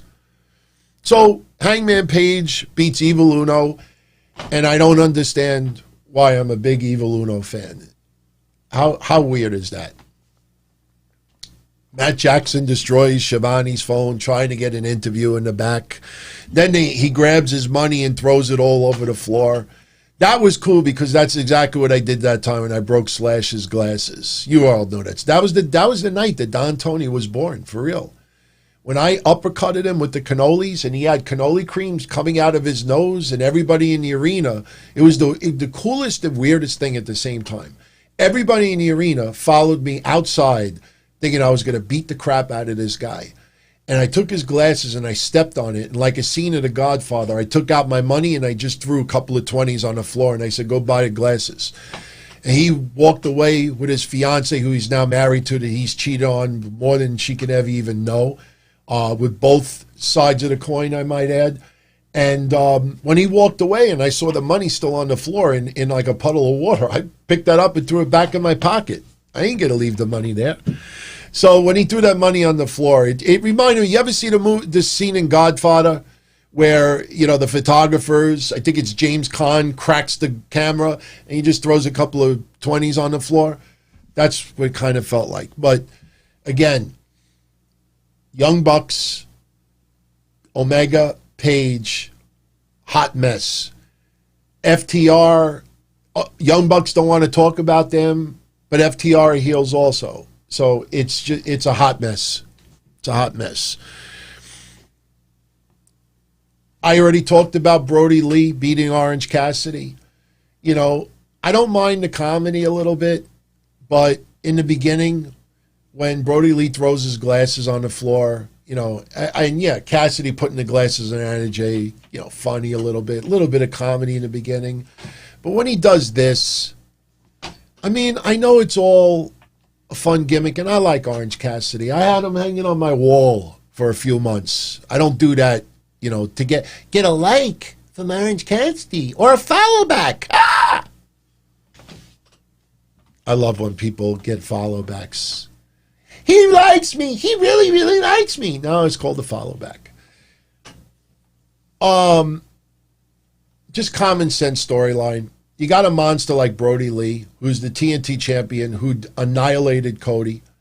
And here's the guy with the guy right in front of him, and he puts his hands in his pockets. So what does Brodie Lee do? He levels him, just like what any other person would do. Orange Cassidy would get some offense, you know, later on. It was sloppy. as well. If you look at Brodie Lee closely, when he's taking some of these moves from Orange Cassidy, you know, like one time Orange Cassidy threw him into the corner turnbuckle, and like Brodie Lee looked like he just ran into it. You know, the timing is a little bit off. But in the end, I don't know why you would have Orange Cassidy lose this substantially, you know. And he did, but it was overshadowed because as soon as that music hit, the commentators like, oh, this could be a Dark Order thing. That doesn't make sense. Oh, this could be, who could be? Everybody knew it was Cody Christ. He comes back, his hair has dyed because of the TV show, and he starts beating up everybody in the Dark Order. He beats 5, 10, 20.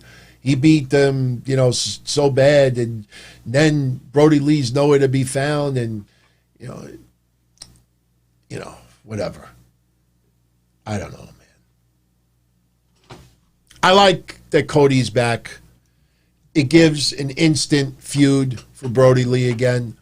But Brodie Lee has had that title for a month now about. And, you know, it just feels like, you know, they just bought time for Cody to come back and try to get his rematch. The second match will not be one-sided. But still, I don't know why they did what they did tonight to Orange Cassidy. Makes no escape. No sense, you know. Brodie Lee escapes when Cody's beating everybody up. Then Brodie Lee cuts a promo. What kind of a man is Cody? You know, he sent out Dustin to do his dirty work. He disrespects Brandy a little bit about social media. He even said thirst traps, which I got a kick out of. And he pulled out a dog collar, challenged Cody to a dog collar match. Pretty interesting that he would have a dog collar on him, not knowing that Cody was making a return. But hey, you know, I'm not supposed to think between the lines. You know, remember, we're just goofs and nobodies here. We're not supposed to think, you know. We're not supposed to go that far ahead. So anyway, next, Matt Hardy and Private Party come out. Matt Hardy cutting a promo, talking about something. And I got to be honest with you. I honestly thought Private Party was just going to turn on him. You know, when Mark Quinn cut a promo tonight, how many of you out there said, wait a minute, we just realized, does Private Party ever really cut promos? Like, you'll see them at the bar and you'll see them in the bank, but you don't really see them having like real verbal confrontations with people. But Matt Hardy is, you know, cutting his promo, talking about, you know, what happened and his future and this and that. And, you know, he got laid out. It was a pipe. It was this. It was that. He thinks Jericho and Hager had something to do with it. Jericho comes out. Inner Circle comes out -1, but Guevara actually returns. Nice to see Guevara back. But all this is designed for Mark Quinn to challenge Chris Jericho next week. And he is going to make Chris Jericho his La Champion bitch. Did you notice how they didn't curse for almost the entire first hour? And then Matt Hardy said asshole.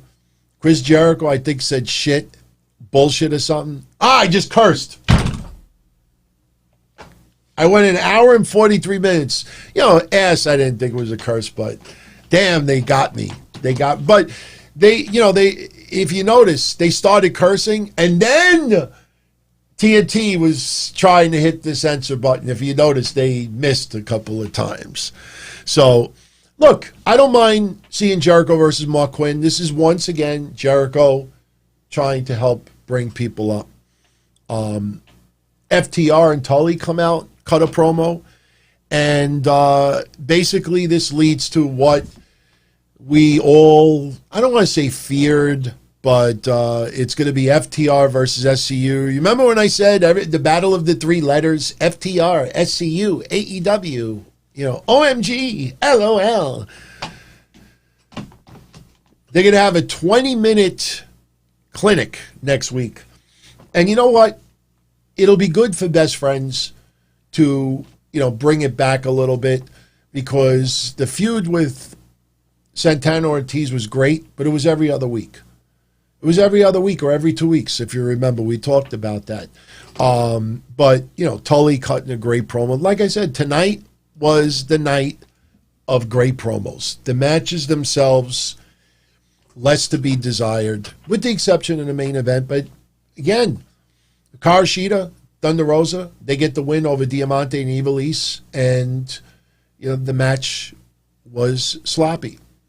And again, I don't like criticizing, or I don't mean to disrespect anybody anymore, but I will critique and give you my feelings when I think something is not all. Why is my doorbell ringing? My doorbell just rang. Wow, that was weird. That's crazy. My doorbell just rang. Hang on a second. This for real.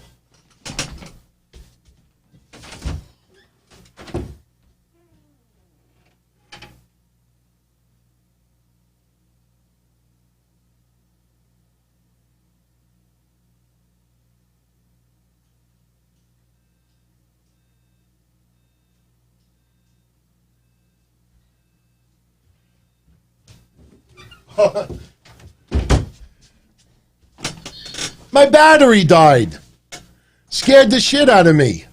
Oh my God. My battery died on my, because I live in a condo. And it's got like a security camera thing. And it was ringing. I'm like, who's ringing my doorbell at midnight? No, I don't have any UPS or anything coming. Wow, that scared the crap out of me. Nobody knows where I live. So I apologize about that. That was weird. Did anybody see my legs? I should have brought that Cauliflower Alley Club thing in here so I could show you it. Should I go grab it really quick? It'd take me literally 10 seconds. Should I go grab it? I'll leave it up to you. It's not a big deal, but it's like I said, just the back had the Road Warriors. Yeah, all right, hang on. Damn battery.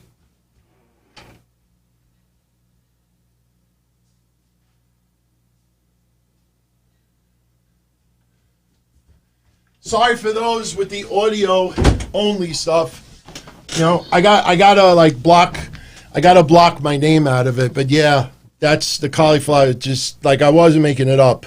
So this is the issue that just came in. So I'm a lifetime member at the Cauliflower Alley Club, and how sad is that? You find out that Road Warrior Animal died, and then I get this in the mail today. Seriously. So Benjamin, I live in a condo, and I'm on the first floor, and I have one of those when somebody rings the bell, you could see it on the display, and you could beep them in, and apparently the battery's dead. So it was doing false alarms because of battery. That never happened before. I'm living here since 1999. It never had that happen before. Yeah, so you know what, Ben? I think Cauliflower Alley Club would probably put it online themselves. So anyway, I'll answer the Slash thing in a little bit. Let's do more of the recaps first, because obviously we're going to go about a half hour over, but it's all good. So Thunder Rosa paying tribute to Road Warrior Animal tonight, using the face paint, paying tribute to Road Warrior Animal. Again, Diamante and Ivelisse, this is what it comes down to. And I say this with the utmost respect. They're facing two of the top women in wrestling. You have to up your A game. You have to put on your A game. There's a reason why they have belts and you don't. No disrespect intended, but when you're going up against champions, you have to show the world and show them and show your employer why you should be considered as champion in the future. Especially when it's not designed to be a squash match. Look, you're putting a squash match, and we've seen some recently in WWE that we've been very annoyed about. Not going to mention any examples. But if you're a talented wrestler and your match is set up that you're squashed in a minute, then you got to just take it. You take it and that's it. You don't get the opportunity to showcase what you can do. Diamante and Ivelisse both had opportunities tonight to show what they can do. It wasn't a one-sided match, and very, very sloppy. Very sloppy. So in the end, Shida and Thunder Rosa get the win. I think AEW needs to separate Shida, Thunder Rosa, Ivelisse, and Diamante as quickly as possible. I'm not saying split up Diamante and Ivelisse, but all right, that's it. You got 3 weeks out of it. Move on. Because it's not getting any better. And don't turn it into a storyline either, because that's not going to fix what's going on in the ring. Hopefully, things could straighten itself out. Then you could revisit that. But right now, and you know what's bad about this? AEW has gotten so comfortable with this. He kind of forgot about Nyla Rose. Yeah, she appeared 1 week, but it was mostly a squash. They kind of forgot about other women on their roster that you thought would get a little bit of momentum. After that god-awful debacle with Britt Baker and Big Swole, a couple of weeks off was probably apropos. But, look at the rest of the women's division. Like, everything was put on this side. And even when some women have had the opportunity of a match, it's been 2 or 3 minutes and not all that spectacular. Ty, no, I believe that AEW really does care about the women's division. But, it's almost like, the best way I could describe it is you're an only child, all right? You're an only child. And then your mom gives birth to, like, your baby brother. And she brings home your baby brother. And then all of a sudden, for a little while, all the attention is on your baby brother and you're getting no attention whatsoever. And you get pissed off at that. Eventually, they come back to you. That's kind of like what AEW's done with the women's division for the last month or so. Like, little baby Thunder Rosa came home.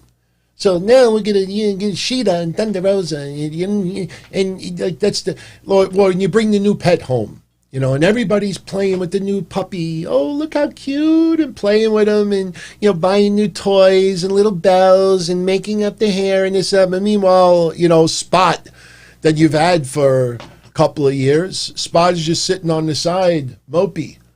That's what's going on, Just my opinion. MJF and Chris Jericho doing another comedy segment in the back. Yes, it's a little bit too over the top. Both did them at the same time, So why'd you call me a loser? But they're comedy gold together, and they do great together. And honestly, MJF and Chris Jericho as a pairing would be really interesting. The Inner Circle has to separate for a little while. I don't know if you would do a full-fledged split, but they have to separate for a little while. I think Jericho and MJF just almost, I don't want to put it as a Kevin Owens Jericho, but they can actually, they'll definitely fight one day. Absolutely, Neil. They will definitely go at it one day. But I think for now, I think they would be spectacular together. And when you think about it, what is MJF doing right now? Meanwhile, weeks are being eaten up, and you're doing skits with Jericho, but meanwhile, a month goes by, and what's going on? Oh, MJF's in action next week, and what is he going to do? Beat somebody in 2 seconds like he did last week? Beat somebody in 5 seconds. That's what you got. So it just feels like they have some people on their roster that they don't even have a clue what to do next. They're trying to milk 2, 3, 4, 5 weeks. You could see it with the Omega Page stuff. You could see it with the Young Bucks stuff. You could see it in some other examples as well. They're milking and milking and milking. And, like I said, for promos tonight, it was great. But the matches themselves, not all that spectacular. Next week, Quinn versus Jericho. Britt Baker will be in action. FTR versus SCU. Darby Allin versus Ricky Starks. Again, a match that I don't know why it's happening on regular TV. It's probably going to end in a cluster, to try to set up maybe pay-per-view next. Especially the way AEW ended tonight, you could expect to see a little bit of, maybe Lucha Bros involved. You're going to see some other people get involved. Moxley, they're keeping that connection with Darby Allin still. Kind of feels like they went off the air tonight trying to do an audible because Lance Archer cannot compete right now. That's what it felt like. Moxley versus Eddie Kingston was excellent. I don't think anybody thought there was ever going to be a title change, but they brawled inside the ring, outside the ring. Jay Carlos is asking me, why is Matt not broken right now in AEW? Let me pull this up. Thank you for the kind words. I think because he's still recovering. I mean, if you watch his YouTube video I talked about earlier, he reveals that he drives to the AEW events. He drives the 7 hours. He doesn't fly. And he stays away from as many people as possible. He avoids airports because of COVID, protect himself, protect his family. So he doesn't mind the 7-hour drives. But right now, because he is on the mend, and we don't know the full extent of what happened at all. Like I said, Tony Khan should have just kept quiet from the beginning. It's him insisting that he didn't have a concussion. No, he's fine. It's this. That's okay. He was so paranoid, and rightfully so, because he's the one that allowed the match to continue. When he went public to tell us immediately that he stopped the match, take note how nobody asked, well, did you restart it? Who started the match? And he had a lot of guilt on himself. So he had to try to shift the blame.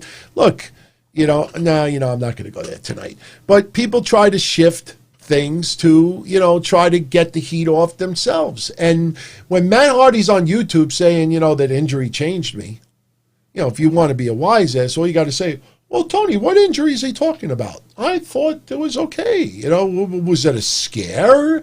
I mean, he's falling off, so you realize that it's much more than that. So why is he not broken right now? Because they're not doing anything with him right now just yet. Right now, AEW feels that Matt Hardy is best suited to help Private Party. Not just Private Party, but help some of the other younger wrestlers there, tag teams included. He's helping Best Friends a little bit as well. And the focus is on them, not so much on Matt Hardy. The way it seems right now, Private Party is stepping up for Matt Hardy, but this could all end up being a crazy swerve, as far as attacking Matt Hardy. Like I said, if I was uber creative and it was a different time, I would have had Private Party turn on Matt Hardy tonight. When Matt Hardy's issuing the challenges, I would have had them both just turn around and knock him down and beat the crap out of him, and that change direction. But they don't want to do that. And that's fine. That's fine. So right now, they're using him more as a manager. And you don't want him to try to direct Private Party, and then 2 minutes later, and then he's like, tremendous, stupendous, delightful. And then a minute later, like he's big money, Matt. You got to just keep it straight up. And plus, because he's interacting with so many people online, they want to keep one personality with him, which I honestly don't have a problem. There's plenty of time for him to be broken. He is technically broken right now, but more physically than emotionally. Ken terminated by DQ. Why did I uppercut Slash? You wish that I uppercutted Axel and Mortalica. They're not bad. As Butthead would say, Axel Rose is wuss. Yeah. No, the 60-second version of it, when I was doing XPW bus trips, I was selling out 3 buses at a time. That cost thousands of dollars. And XPW had to cancel one of their shows in Philly due to bad weather. So I had to cancel bus trips. I was literally at the timekeeper's table at 11:30 at night, finding out that the show the next day was being canceled. So how do I alert the bus companies and alert everybody? And this is 2002 or 2003. Back then, you didn't have Twitter or Facebook. Post to Twitter. Hey, everybody, the show's canceled tomorrow. I'll take care of refunds. No, I had to update a hotline, and people were telling people, and people still showed up at the bus trip site. So I ended up refunding everybody's money. And Slash was supposed to get the money from Rob Black of XPW and give it to me. Rob Black gave Slash the money, thousands of dollars, and he put it in his pocket. And for a long time, I thought Rob Black had screwed me over, and it ended up being that he put the money in his pocket. Guy didn't have a regular job. And I found out my two nephews, who were 7 years old at the time, they had lost their father, passed away, and they were big wrestling fans. And I told Slash that they are on my bus trips for free. No problem, no problem. And I had found out a month later through my aunt that Slash took $60 from both of them for the bus trip. Took money from them, 7-year-olds. So I vowed that I was going to beat the F out of them. And people knew I was serious about it. And the word got out. A lot of wrestlers, famous and non, that were, they all knew about what happened. And every time he would show up at an event, somebody would call me up and he would disappear. He went into hiding for a while. So after 4 years of trying to find him, and I didn't want to show up at his house or anything like that because he would have been one of those, pardon my language, pussies to call the cops. I didn't want to get arrested over somebody like that. So I was doing the Frank Goodman show, and I was doing the tickets, collecting the tickets, the money at the door. And somebody came up to me and said, "You're not going to believe the Slash is here." And I thought they were joking because it was 4 years later. And they're like, no, he's really here. So at the time, I was bringing cannolis to the shows. All right, the 60-second version is a 3-minute version, but Trinity. Remember Trinity from TNA? She's from my neck of the woods. And she used to love cannolis from a bakery here in Brooklyn. If you remember Lucky 13, when myself and Wrestling Soup got together a year and a half ago, I got cannolis from the same place. So anyway, I had brought cannolis because I was doing a character called Tony Cannoli. That was my name. I was Tony Cannoli. I would bring cannolis to the ring, and then everybody at ringside would eat the cannolis, and then I have a weapon left over a tray, and I would bash somebody in the head with it. So I was Tony Cannoli at the time. So anyway, I brought cannolis for the next event because she wanted and some others, and I had this giant plate of cannolis underneath where I was collecting the money for the tickets. So somebody told me he was there, and I didn't know what I was going to do. So like split second, I looked down and I saw the cannolis, and I grabbed a whole, 3 cannolis in each hand. I walked up to him, and like I said, Mass Maniac is still alive. You all could ask him. There were witnesses. People will tell you. What I'm saying right now is exactly what happened. Mr. Big, everybody saw it. I walked up to him. He was in the 3rd row, and I didn't know what I was going to do. And I tapped on his shoulder, and he looked at me, and he's like, "Anthony, holy shit, how you doing?" I said, "How am I doing?" And I took the cannolis, and I went up his nose. I hit him so hard up his nose that his glasses fell on the floor because he used really deep prescription glasses. And he was bleeding a little bit. So I said, "You want your glasses? Come outside, motherfucker." So I started walking from the ringside area. Oh, and here's another part of it. When I started walking away from the ringside area, he picked up a chair and flung it to the other side of the arena. He almost hit a little kid. And people were, getting pissed off at him. So I took his glasses and I started going outside, and everybody that was there, this was like a half hour before the show started, everybody started following me outside.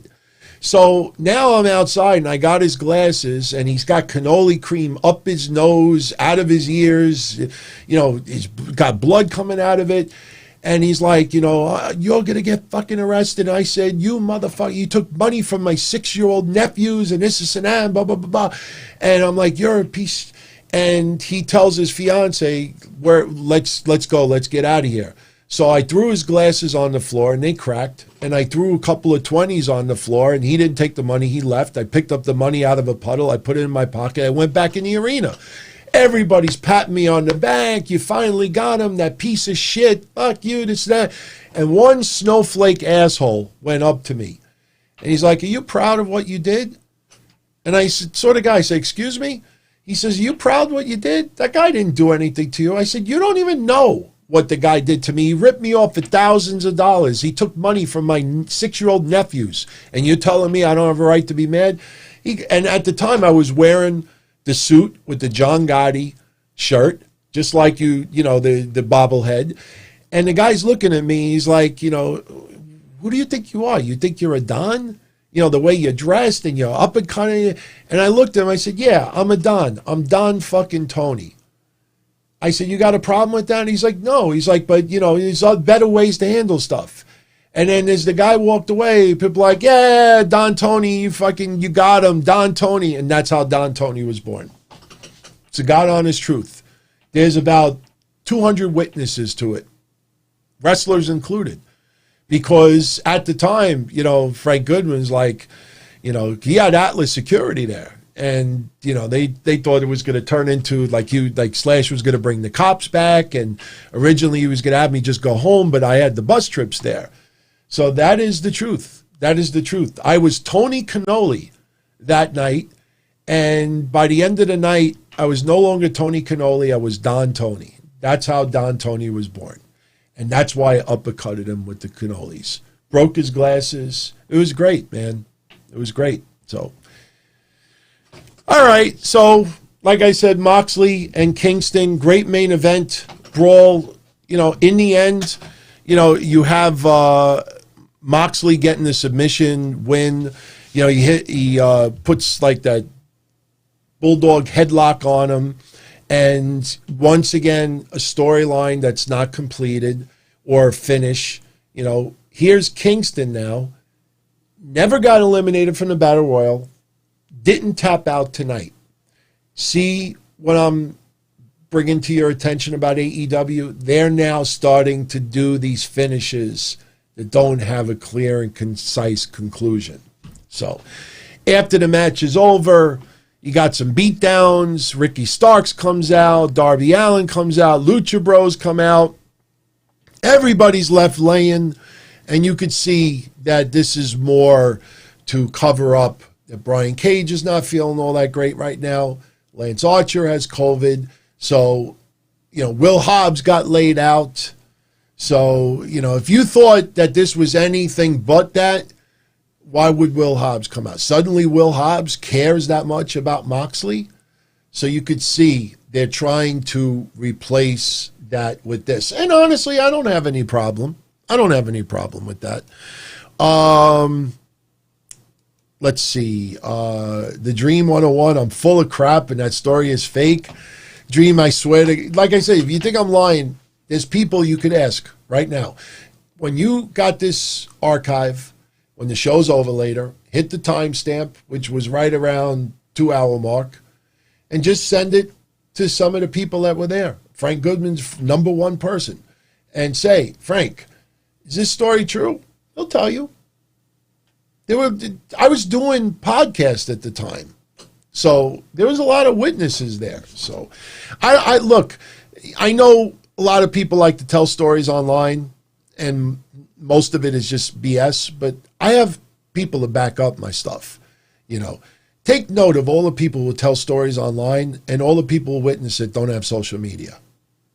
In 2020, they don't have camera phones and they don't have social media. Those people just hang out with clergy. Anyway. Ken, thank you for telling that story. No, Dream 101's not an idiot. There's people have called me out and said that the story was BS. It's not BS. It's the guy. And the funny thing is, if you go back, and I have all those events on video because I managed on some of those shows. You look at the event that night, and then you look at the event the next event. Up until that night, on the back of the DVD, it would say blah blah blah with Tony Cannoli. After that event, it was blah blah blah with Don Tony. That's God honest truth. That's how it was born. Because that's why I couldn't have angst against this guy anymore. My two nephews are grown up now. That happened in 2006? So this is 14 years ago. They're now, 20 years old, 23 years old. So, you let things go. And honestly, for that, I owe it to him, because if that night happened, I probably would have still been Tony Cannoli to this day. Imagine that. Tony Cannoli. The Tony Cannoli Show. So, but thank you for that. Jay Carlos. Yeah, look, he was a shady guy. And what was sad about it is he was a really, really nice guy too. I mean, I hung out, broke bread with him. Me and him were the two guys that drove to Philly. Remember I did the first event XPW out at the ECW Arena, and they were now doing weekly TV in Philly with Joey Styles doing commentary?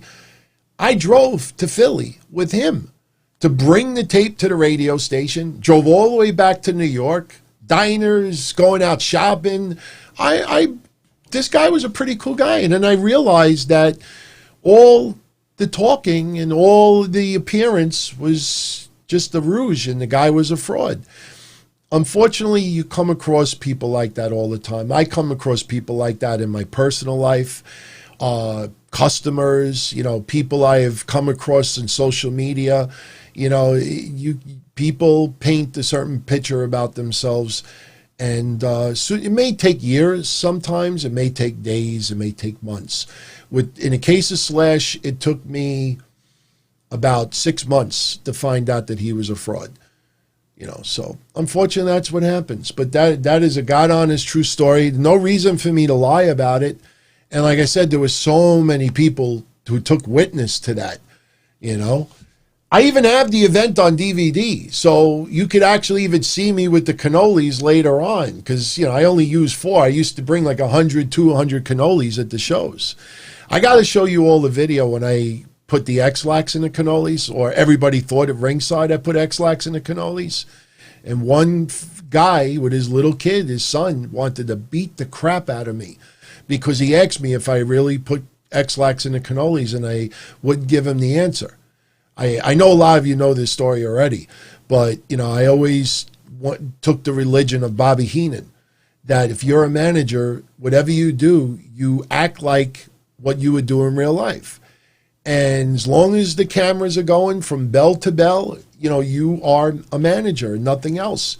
And during an intermission, this giant behemoth of a guy with his little chubby son, maybe like 10 years old, asked me if I really put X-Lax in the cannolis. And I said to him, the God-honest truth, I was trying to still be like the bad guy manager. And I said to him, look, even if I told you I didn't, I said, your son is eating a hot dog. He's drinking a soda. He said he ate cannolis before. So he's probably going to have diarrhea anyway for all the stuff that he's eating. I looked at this guy, his face turned red as a tomato. And I realized that I was going to get the shit knocked out of me if I didn't tell the guy the truth. So I looked at him. I'm like, do you really think I would put X-Lax in the cannolis and get anybody sick? He's like, oh, all right. He's like, I'm concerned about my son and this and that. I'm like, nah. He's like, I would never do something like that. But I have the video when I dumped all the cannoli, the empty X-Lax boxes in the ring, and people started pelting me with cannolis, hot dogs, sodas. People would pelting me with garbage because they thought I poisoned the cannolis. If I did that in 2020, somebody would have called the cops. So, yeah, some of you remember it. So, I got so many crazy stories like that. I try not to tell them much anymore. I spread them out because so many of my longtime supporters are still around, and they're rolling their eyes every time I tell stories. They're like, oh, here we go again. So I try not to bring them up as much, but there's some wonderful memories, though. I missed them. I'm not going to lie, I missed them. So anyway, let's give away those 2 wrestling figures, shall we? It's been long enough tonight. Like I said, 2 people right before I went live, and I recorded it so you could see that it's 100% authentic. 2 weeks ago, everybody who posted a comment on the episode from 2 weeks ago, and they also included the hashtag WND, I picked at random 2 people, and each one of them get their choice of any AEW wrestling figure from this collection. They could choose any one of the Young Bucks or Kenny Omega, Cody, or Chris Jericho. So I pulled it earlier today, and I'd like to share the video right now, and you could see the winners of the contest. Congratulations to these two people. Here is the actual footage of the winners being picked.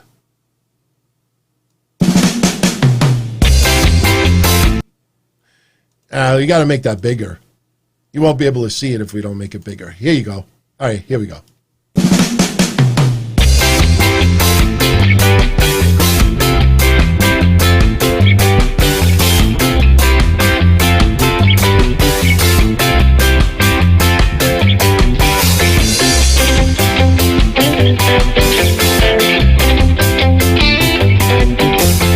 Edward Z.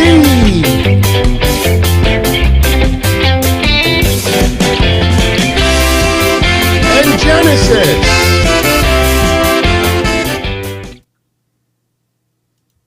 All right. So Edward Z and Genesis, I have both of your YouTube accounts. So you can email me and I will verify it, obviously, through your YouTube account. Or you could DM me on Twitter. You won your choice of any of those wrestling figures. You have a week to claim it. If you don't claim it, we'll pick new winners next week. So congratulations. So, yeah, I know, Benjamin, we don't need the music, but I don't know. I like putting it in there. Anyway, let's do the new contest, shall we? And like I said, whenever I give stuff away, it's always authentic, especially when it's memorabilia. So we're going to do the same format since everybody likes that format. In the comments section of this episode, all you have to do is post a comment, about tonight's shows, AEW, NXT, or whatever. And at the very end or at the beginning, somewhere in your comment, just make sure you put hashtag WND. For Wednesday Night Dynamite. You could even say, Don Tony, I hate your guts. You're an asshole.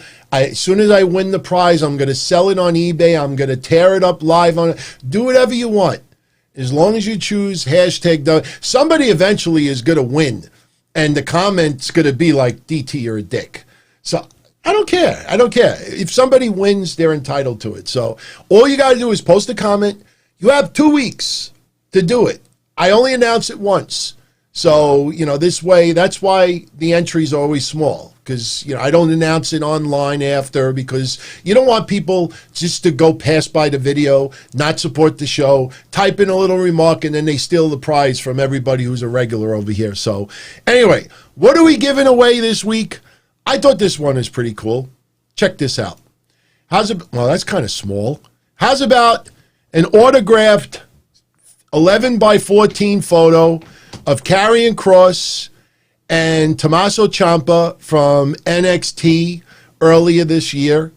And that is not like an indie photo. That's actually them two in the ring right before their NXT match. It is signed by both. And just so you could see that it is 100% authentic, if you look in the lower right-hand corner, this is WWE produced. It is limited to only 30. So you will get number 25. There was only 30 of these dual signed photos made in the world. And you will have one of them. And on the lower left hand of the photo, you can actually see the WWE sticker of authenticity. So that is actually what you're going to get. No, the referee didn't autograph it. I don't think anybody really wanted the referees. But you know what? If you win it and you bump into them, you can have them sign it also. I don't know how that would affect the certificate of authenticity because WWE, that stamp, if you look it up or you contact them and you give them that reference number, they will tell you that you have photo number 25 out of 30 of a dual sign of Karrion Kross and Tommaso Ciampa. That's from NXT TakeOver in your house. That was a pretty good match, too. So there you go. So that's going to be our next prize. We will pull a winner in 2 weeks, and good luck. So I always try to come up with really good prizes. I have connections, and it's not always easy to get stuff, and sometimes some of the prizes maybe are valued a little bit less than others, but I always try to give something away pretty cool on here. And, as long as this show keeps getting support, whether it's audio only or video, because a lot of people don't realize that about 75 to 80% of everybody who checks out the show still only access audio only. That'll always be the number one because, a lot of people listen while they drive or they're working this and that, and who wants to keep looking at their phone or their tablet, at video. So, hey, if you're checking out the show audio only and you want to take part in the contest, just stop by the video page. And, that's it. And like I said, don't forget, tomorrow, which will be Thursday, I am going to record like 2 or 3 minutes of video.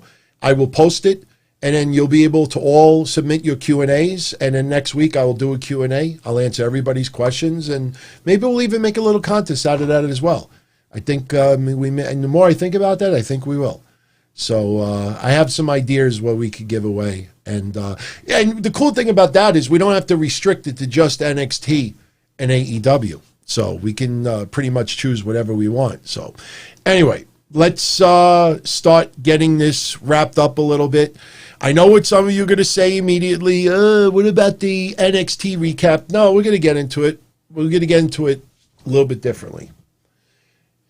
I want to get into the quarter-hour ratings from last week's NXT and last week's AEW, because that sets the tone of NXT show tonight. Everybody worked hard, no question. Some of it I enjoyed tremendously.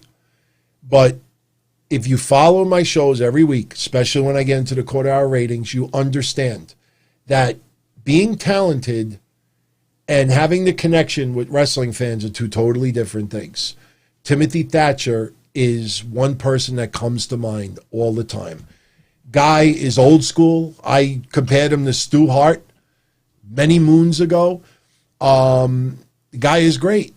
Ridge Holland, that guy reminds me of Brock Lesnar meets Steven Regal. Lord Steven Regal. He's a beast, but he doesn't have that connection yet with fans. And when I get into the quarter-hour ratings, you'll see exactly what I said last week and the week before and the week before that. First, let's talk about AEW last week. The opening match, FTR versus Jurassic Express, did 960,000 viewers. Very impressive.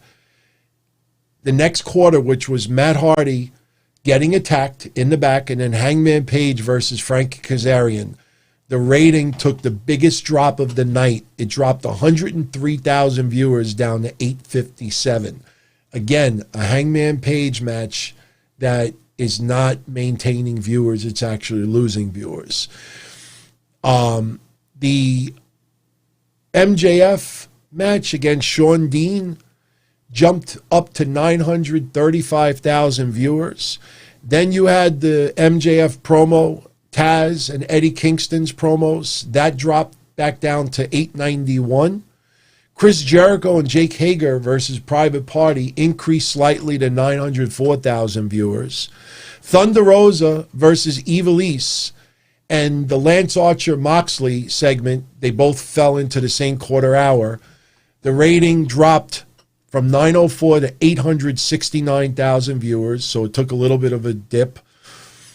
Then you had the brawl between Jon Moxley, Will Hobbs, Brian Cage, and Ricky Starks. That took a 73,000 viewer dip, dropped all the way down to 796. That actually was the lowest quarter of the entire night. That big six-man tag that they had set up was the lowest quarter of the entire night. The main event, which was Best Friends versus Santana and Ortiz, it rebounded to 871,000 viewers. So if you look at it, AEW opened up with their highest rating. But this is how they did. 960, 857, 935, 891, 904, 869, 796, 871. They had a hard time maintaining their views because if you've been following the last couple of weeks, they were pretty much building and keeping their viewers. Last week it was like this. NXT, now you'll understand why I think tonight's NXT may be the lowest, one of the lowest ratings for NXT in recent memory. I don't know if I want to say of all of 2020, but it's going to be one of the lower ratings. I'm telling you, you'll see why. I'm using last week as an example because you see the trend. Last week, Io Shirai versus Shotzi Blackheart opened up with 803,000 viewers. The end of that match and the match between Tommaso Ciampa and Desmond Troy, that only dropped 2,000 viewers. So they pretty much maintained their viewership. They went from 803 to 801. But then you had Austin Theory versus Kushida, which dropped all the way down to 747,000 viewers. The Johnny Gargano, Candice LeRae stuff that we've been talking about and haven't been happy with. And then the match between Imperium and Breezango, that went from 747,000 viewers all the way down to 613. That is still not the lowest rating of the night. Casey Catanzaro and Caden Carter versus Xia Li and Jessie Camilla went up from 613 to 679,000 viewers. The Tegan Nox promo and then the Undisputed Era versus Drake Maverick and Killian Dane, that dropped. It went from 679 down to 631. The match between the Undisputed Era, Killian Dane and Drake Maverick, the very end of it, and William Regal's announcement, the rating only went up from 631 to 638. And the main event, which was Damian Priest versus Timothy Thatcher, that dropped down to the lowest rating of the night, 599,000 viewers. Now, think about it. You had 599,000 viewers by the end of NXT. You opened up with 800,000 viewers. If you look at AEW opened up with 960 and they ended with 871.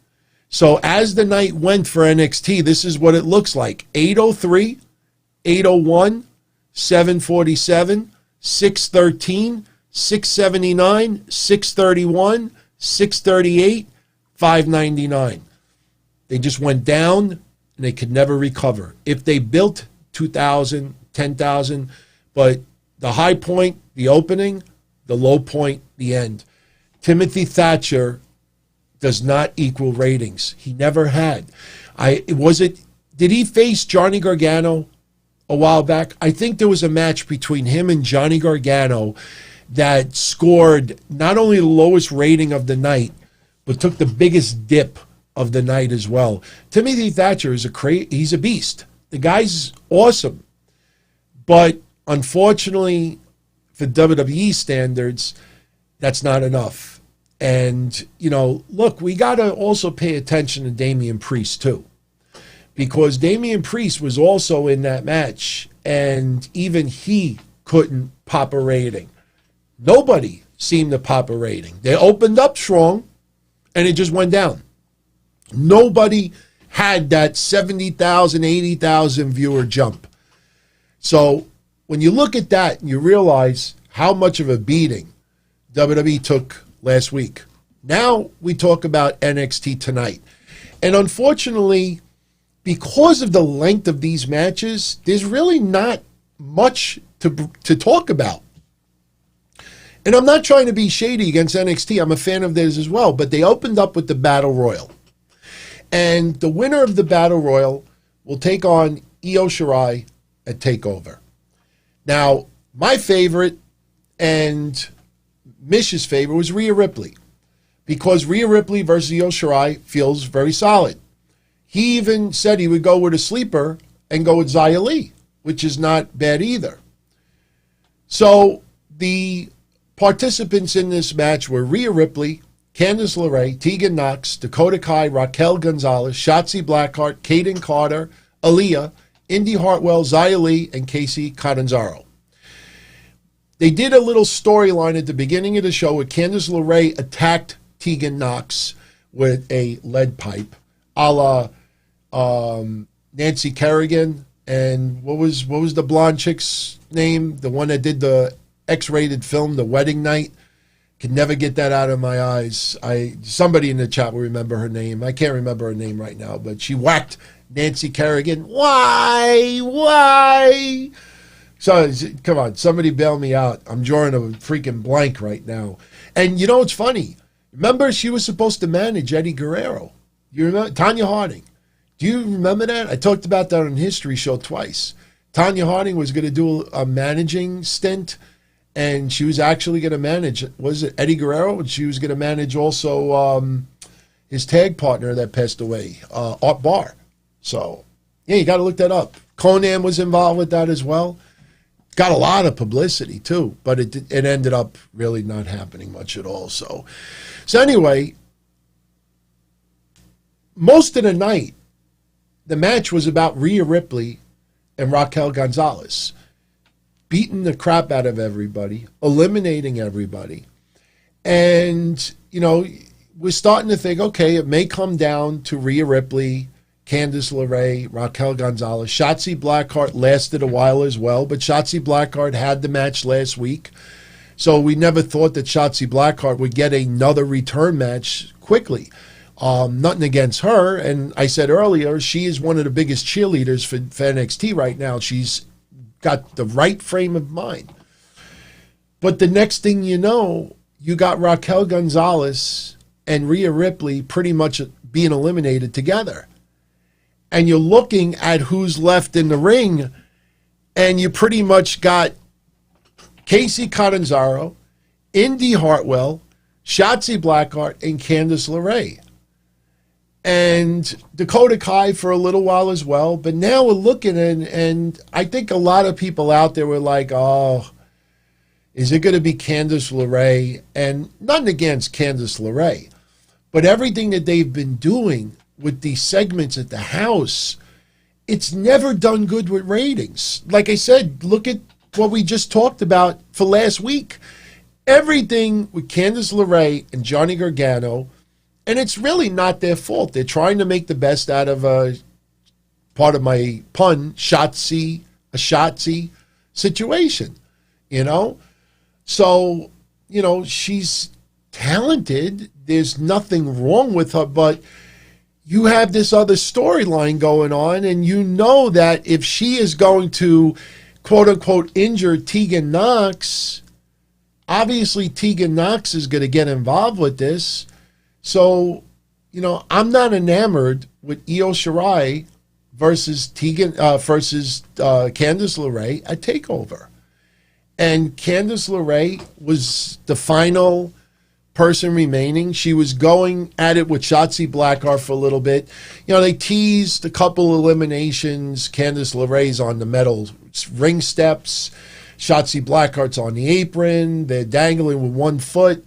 But it ends up, and again, if you look at that closely, even the towards the end of that match, it was very, very sloppy in the choreographed part. And, you know, that it just too choreographed. Some of the moves, you know, like there was one time where Shotzi Blackheart went into the corner and she just froze. It almost looked like somebody was in the crowd and said, Shotzi, geez. She just like stood there waiting for Candice LeRae to hit her move. And, you know, the Battle Royal was very uneventful for me. But in the end, Candice LeRae flips Shotzi Blackheart off the ring apron onto the floor. So now we know Candice LeRae versus Io Shirai is going to be taking place at TakeOver. Jay Carlos, man, we're talking about the women's stuff, and he just hit me with this doozy. Brandy or Eva Marie? Are you talking about wrestling ability? I saw Brandy versus Anna Jay yesterday, late night Dynamite. And, you know, Mish and I had a little fun on Monday night, you know, with the picture of her, you know, hyping up her match. I think I still have it in the computer over here. And I'm looking at this photo and I'm saying to myself, you know, you're posing for a match that's going to be like the semi-main event for AEW late night Dynamite. I don't think I do have it over here. I thought I did. You You know what it was? I was trying to condense photos tonight because I have so many built up over here. Yeah, I don't have it here. Oh, wait. Oh, I do have it. Yeah, this is how they hyped up Brandy versus Anna Jay. I mean, look at that for a minute. I mean, you're hyping up for a match. And she's got a wrestling figure in her hand. She's got a wrestling figure in her boobs. And it's like she's showing everybody, like for all the haters out there, hey, do you have a wrestling figure? I do. You don't. And I'm like, come on, man. You know, we're not dealing with a female Eugene character. You know, like she's going out to the ring. Oh, look, my figure. This is, you know, hyping up a match.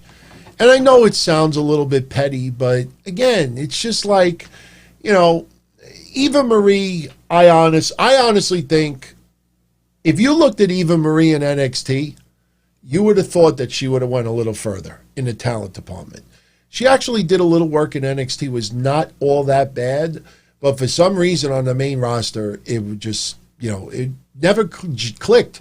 And when I see Eva Marie doing these interviews, she's got unfinished business. I'm like, you know, no, you got finished business. You know, no. You want to be the host of a video game for WWE or something? Like she's hosting slot machines right now. And by the way, I did not see any Eva Marie slot machines in Connecticut. Otherwise, I probably would have recorded a little video. But I honestly, I know this is going to surprise a lot of people out there. But I honestly think Brandy Rhodes is a little bit more talented than Eva Marie in the wrestling department. Brandy tries. I mean, she's not horrible, but, you know, at least they haven't put her up against like Shida or Thunder Rosa. You know what I'm saying? Like, if it would have been something like that, I would have been like, oh, you know, that would have been a little bit, you know, all right, a little over the top, because they do reward their, you know, their friends, their family, you know, the people who work hard in the back getting double paychecks, which is fine. You work hard, you deserve it.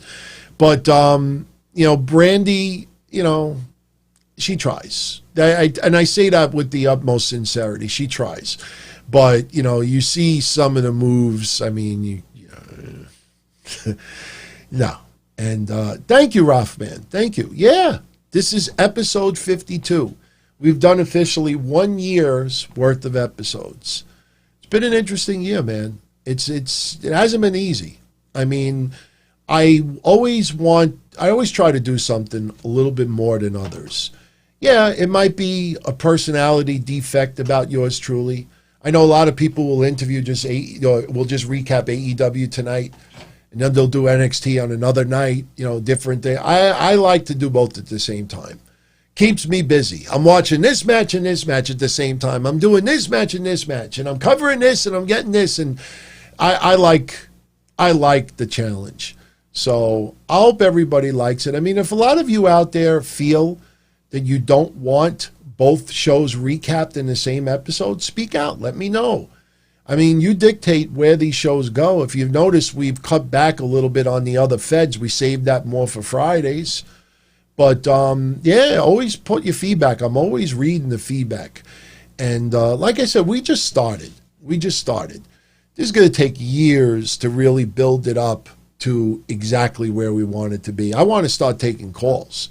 And that's going to be any day now. I'm pretty much ready to go.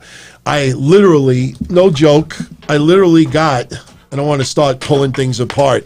I literally got the laptop right here, you know, to take all the calls and everything. And this is like commercial version of one. Could never do that with the old setup with the Monday shows with audio on one side and video. It was too complicated. Too many things that did just mismatches, you know. But yeah, you know, we'll see what happens. We'll see where this is a year from now. But I'm having fun.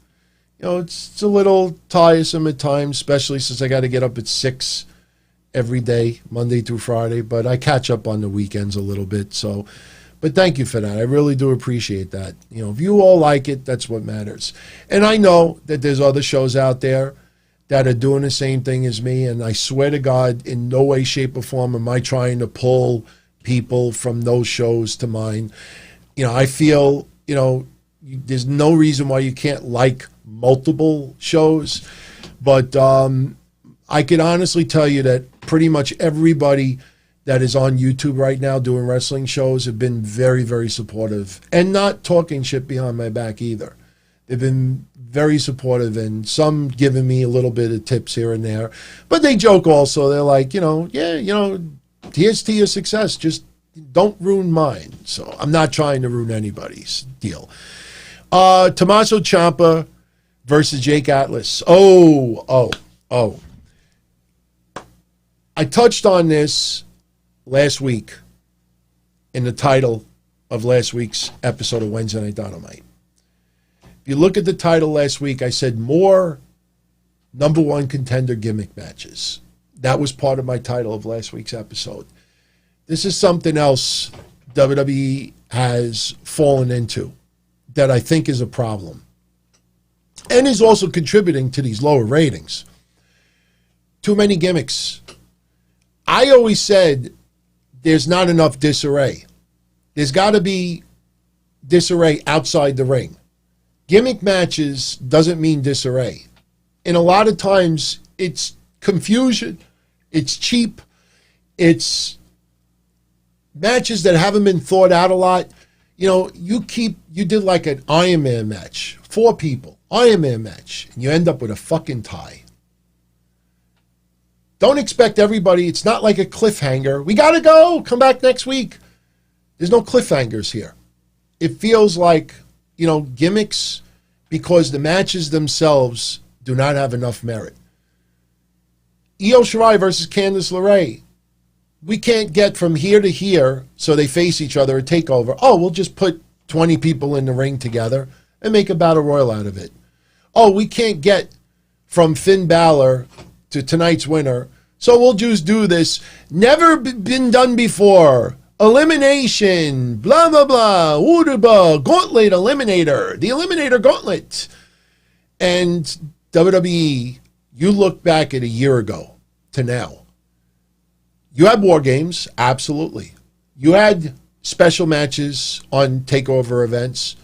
But now, tonight was the quintessential example of it. They don't know who Breezango's going to face next for the tag titles. So you got Fandango dressed up like Sherlock Holmes.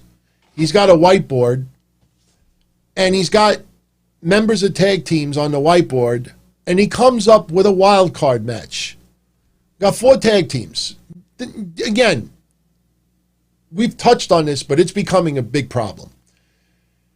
So tonight, to determine the number one contenders for the tag titles, this is what they come up with. You got 4 tag teams. You got the members of El Legado del Fantasma, Undisputed Era, Imperium, and I don't even remember the other one. Danny Burch and Oney Lorcan, I think it was. So instead of having like a 4-way tag match and the winners, the number one contenders, they come up with a wild card match. One member of one team teamed up with another member of another team versus one member of another team and another member of another team. And whichever tag team wins, the 2 people then join up with their tag partner and they face off against each other. And whoever wins that match is a number one contender. Now, they do it with a storyline with Fandango coming up with the idea, but that was WWE coming up with the idea. And William Regal, I feel bad because we all love William Regal, and William Regal's like, yeah, that's a good idea. Yeah. The creativity of getting, like Karrion Kross and Keith Lee told a great story. Karrion Kross wanted the belt, fireballs, this, and that, blah, blah, blah, blah, led to a match. Ciampa, Kross, that led to a match. Now it's Battle Royal for number one contender. Eliminator Gauntlet for number one contender. Wild card for number one contender. Too many gimmicks. Too many gimmicks. You know what, Sam? It does sound a little bit like WCW 91. Difference is, WCW 91, you had some pretty damn good up-and-coming stars. And you had some established veterans as well. So anyway, Tommaso Ciampa pretty much beats the balls out of Jake Atlas. I don't think we would have seen it any other way. Hit the fairy tale ending for the win. We get a great vignette, great promo by Ridge Holland. That guy reminds me so much of Brock Lesnar. There's no need for him to be talking as much as he is. I don't have any problem with his talking. That guy needs a manager. The manager needs to be talking. He needs to be just almost like Brock Lesnar, like in the corner, grunting, showing, the eyes, the evil eyes, and just beating the crap out of people. I think Ridge Holland is, I'll say it, the next big thing. Ridge Holland is a beast. He is a beast. I loved the vignette, but I think it would work even better with a manager. Hell, you wanted to use Paul Ellering again. AOP is gone. Maybe you put Paul Ellering with him. I don't know. I'm not saying that would be the perfect pairing. But, no, I don't think Drake Maverick should be his manager. Drake Maverick is great in the ring. I don't think he should be utilized as a manager right now. So now we got this clusterfuck wild card match, and you have Roderick Strong and Danny Burch beating Fabian Aichner and Raul Mendoza. So now what this means is now Burch could tag with his regular partner, Only Larkin. Next week, I guess it's going to be next week, and Roderick Strong could tag with his partner, and they could face each other, and whoever wins takes on Breezango for the tag titles. The match was not bad, but all of these first time, there's a reason why there's never been a Gauntlet Eliminator match, because it's goofy. Oh, yeah, 2 people start every 4 minutes, not 5. We'll go 4. And pin or submission, no shit. Just say Gauntlet match. No, they have to add Eliminator to it. First time ever. Not Gauntlet, but Gauntlet Eliminator. And then you don't even put freaking names on the banner. Gives a crap. Seriously. Austin Theory being interviewed backstage about his upcoming match with Damian Priest. Earlier in the night on social media, we got this announcement. It's kind of messy. Let's do this one. One of NXT's rising stars will be taking on Johnny Gargano at NXT TakeOver. So now with Austin Theory taking on Damian Priest tonight, Johnny Gargano wants Austin Theory to, basically loosen up Damian Priest a little bit, get him primed so Johnny Gargano could take that belt to TakeOver. Well, Theory and Priest had a decent but brief match. After the match is over, Johnny Gargano attacks Damian Priest, and he hit Priest with the super kick, and that gives the tension for the match. You know what? At least in the case of the North American title, at least they just announced an opponent. But even with that, it was just random. That's something WWE has suddenly fallen into a problem. Could it be the Karrion Kross injury really put creative in that much of a disarray that it led to all of these matches that they can't figure out how to build a feud? That you need all these gimmick. Why would it affect the women? Why would it affect the tag? Why would it affect? It just feels like, they can't get a feud built up. Like they announced, like with Gargano and Priest, they announced the match first, and then Gargano attacks him. I don't know, man. I don't know how I feel about it, but we had a little cryptic vignette for 10-4-20. Sorry, it reminded me of 10-10-10.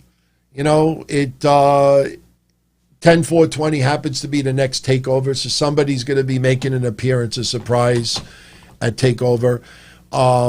A lot of people online were comparing it to Retribution. Who knows? Who knows? I mean, the way everything is right now, I don't know, man. So we'll see. What about 10, 10, 220? Yeah, I never thought about that. We always talked about 10, 10, 10. Remember that? Remember TNA? 10, 10, 10. What was that, Tito Ortiz? Was that Tito Ortiz? No, it can't be. It hasn't been 10 years since Bully Ray tried to beat the crap out of me. No, what was 10, 10? No, 10, 10, 10 was when they did They're Here. Remember the speak and spell? They brought the sign in the ring, Jeff Hardy, Jeff Jarrett, Abyss, and they had the misspelled sign, and they're posing, and I'm like, do you even know how to, like, what the spelling? They took a sign, and it was misspelled, and they're posing with it. I'm like, you morons realize you're standing in front of a sign? They're coming! They're coming! That's what it was. 10-year anniversary. Oh, my God, that's right. In 2 weeks, it's the 10-year anniversary. They're coming! They're coming! Oh, man, we could... Oh, what does October 10th fall on? Does it fall on a show day? It falls on a Saturday. Yeah, that's okay. We'll still make fun of it.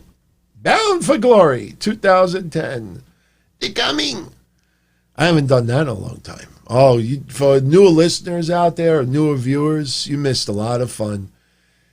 I got so hated that I was one of 2 podcasts out there that TNA told their roster, under no circumstances do you go on that show and do an interview, like I do interviews in the first place.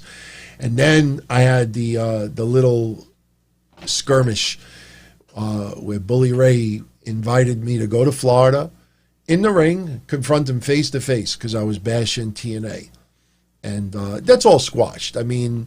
You know, I've learned a lot since then. You know, I've learned that, you know, a lot of this stuff that I was doing was just way immature, and I probably deserved to get a punch in the mouth, to be honest with you. But that's all water under the bridge. But anyway, Ridge Holland beats the crap out of Antonio DeLuca. I have a question, everybody. Was Antonio DeLuca the same guy from Raw when Bianca Belair was doing all her EST stuff in the gym? It looked awfully like him. Was that him? Kind of. I don't know if anybody in the chat. Remember Monday when Bianca Belair, she's lifting the tire, and that young guy that kind of looked like Chavo Guerrero Jr., you know, he couldn't lift the tire, but Bianca Belair did. I don't know. It looked like the same person. Maybe it was, maybe it wasn't. But Ridge Holland beat the crap out of him tonight. No, you know, Ken, Bianca Belair reminds you of the Mr. Perfect segments. Mr. Perfect was why I don't compare it, because Mr. Perfect, it was meant to be over the top exaggerated. You know, when he threw the football and he ran down the football field and caught his own pass. You know, the Bianca Belair stuff she's legit. You know, like she's not overturning a plane. You know what I mean? Like, they're not over exaggerating it. They're showing that she is legit. But that's not a bad comparison. That is not bad at all.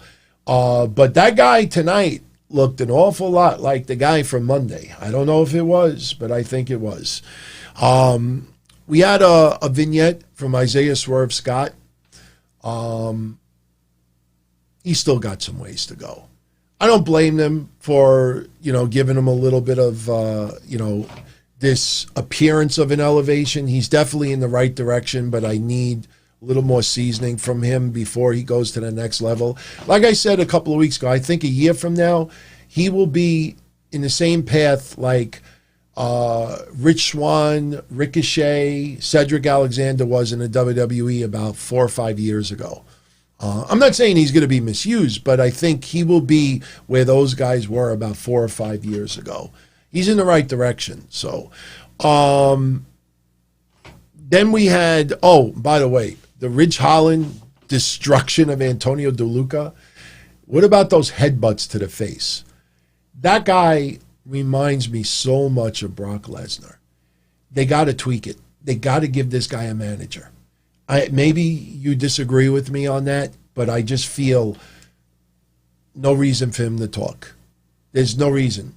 Keep some mystique and aura about Ridge Holland and let someone else do the talking. So, main event tonight, we had the Gauntlet match, and again, my pick was Kushida. Mish's pitch was Kushida. The last person that I thought would actually get the match is Kyle O'Reilly. I am nothing against Kyle O'Reilly. This is WWE rewarding him for all of the work that he's done as part of Undisputed Era. But when Kushida gets eliminated early because Velveteen Dream interferes, and then the Death Valley Driver to Kushida by the Dream Valley Driver, excuse me, and then Bronson Reed with the splash, and Kushida's eliminated like this. I'm like, I'm sorry, man, but Timothy Thatcher, he probably would tear it up with Finn Balor.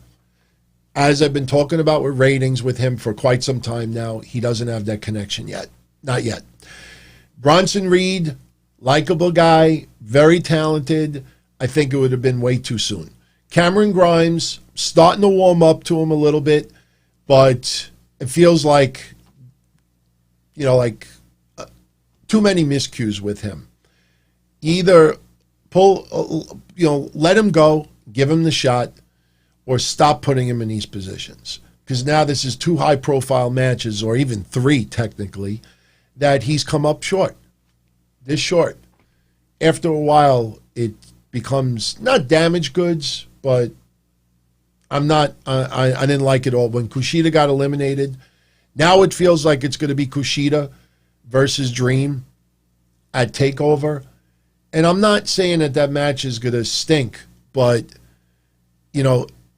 when Kushida got eliminated early, and then you basically had all 4 men in the ring for most of that match, and then it comes down to Cameron Grimes and Kyle O'Reilly.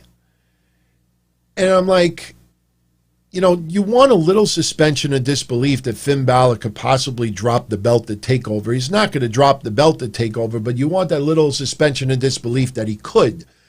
And I'm saying to myself, there's no way that Balor's going to lose to Grimes. And Kyle O'Reilly, with all due respect, I know we all like him, and he's talented, uber talented, and he's great in the Undisputed Era, and this might be his breakout match. But Kyle O'Reilly versus Finn Balor does not, really, pull me. And I'll tell you the reason why I say that.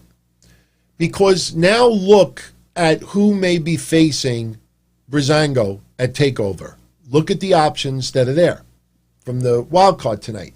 Then you look at Io Shirai versus Candice LeRae.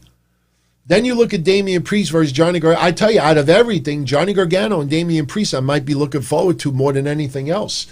I mean, I think Kyle O'Reilly and Finn Balor will likely have the match of the night. They will tear it up. But again, this is a WWE product. And, having great matches is not enough. You can't have it both ways. You can't,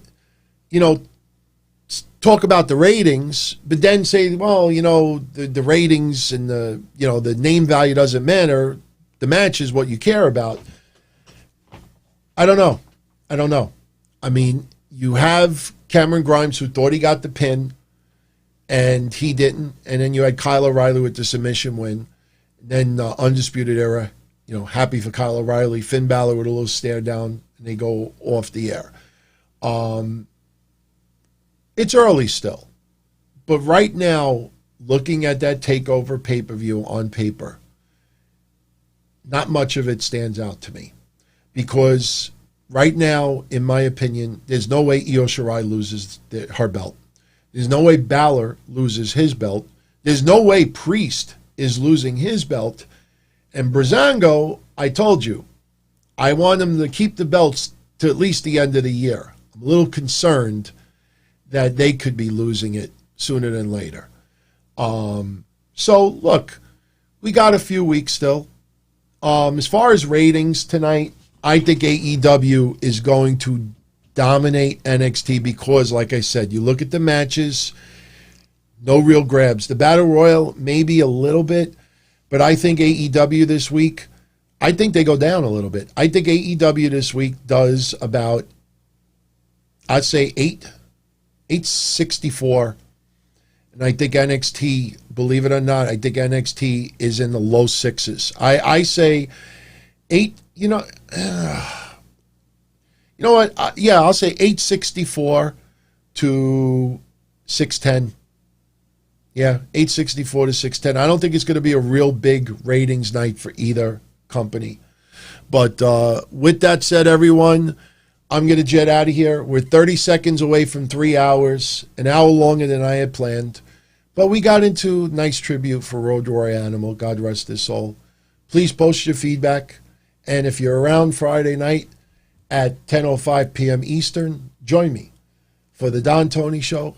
We'll recap SmackDown, talk about a few other things, and we'll have fun as always. So much love, everybody. I'm out of here. Have a great night. Ciao.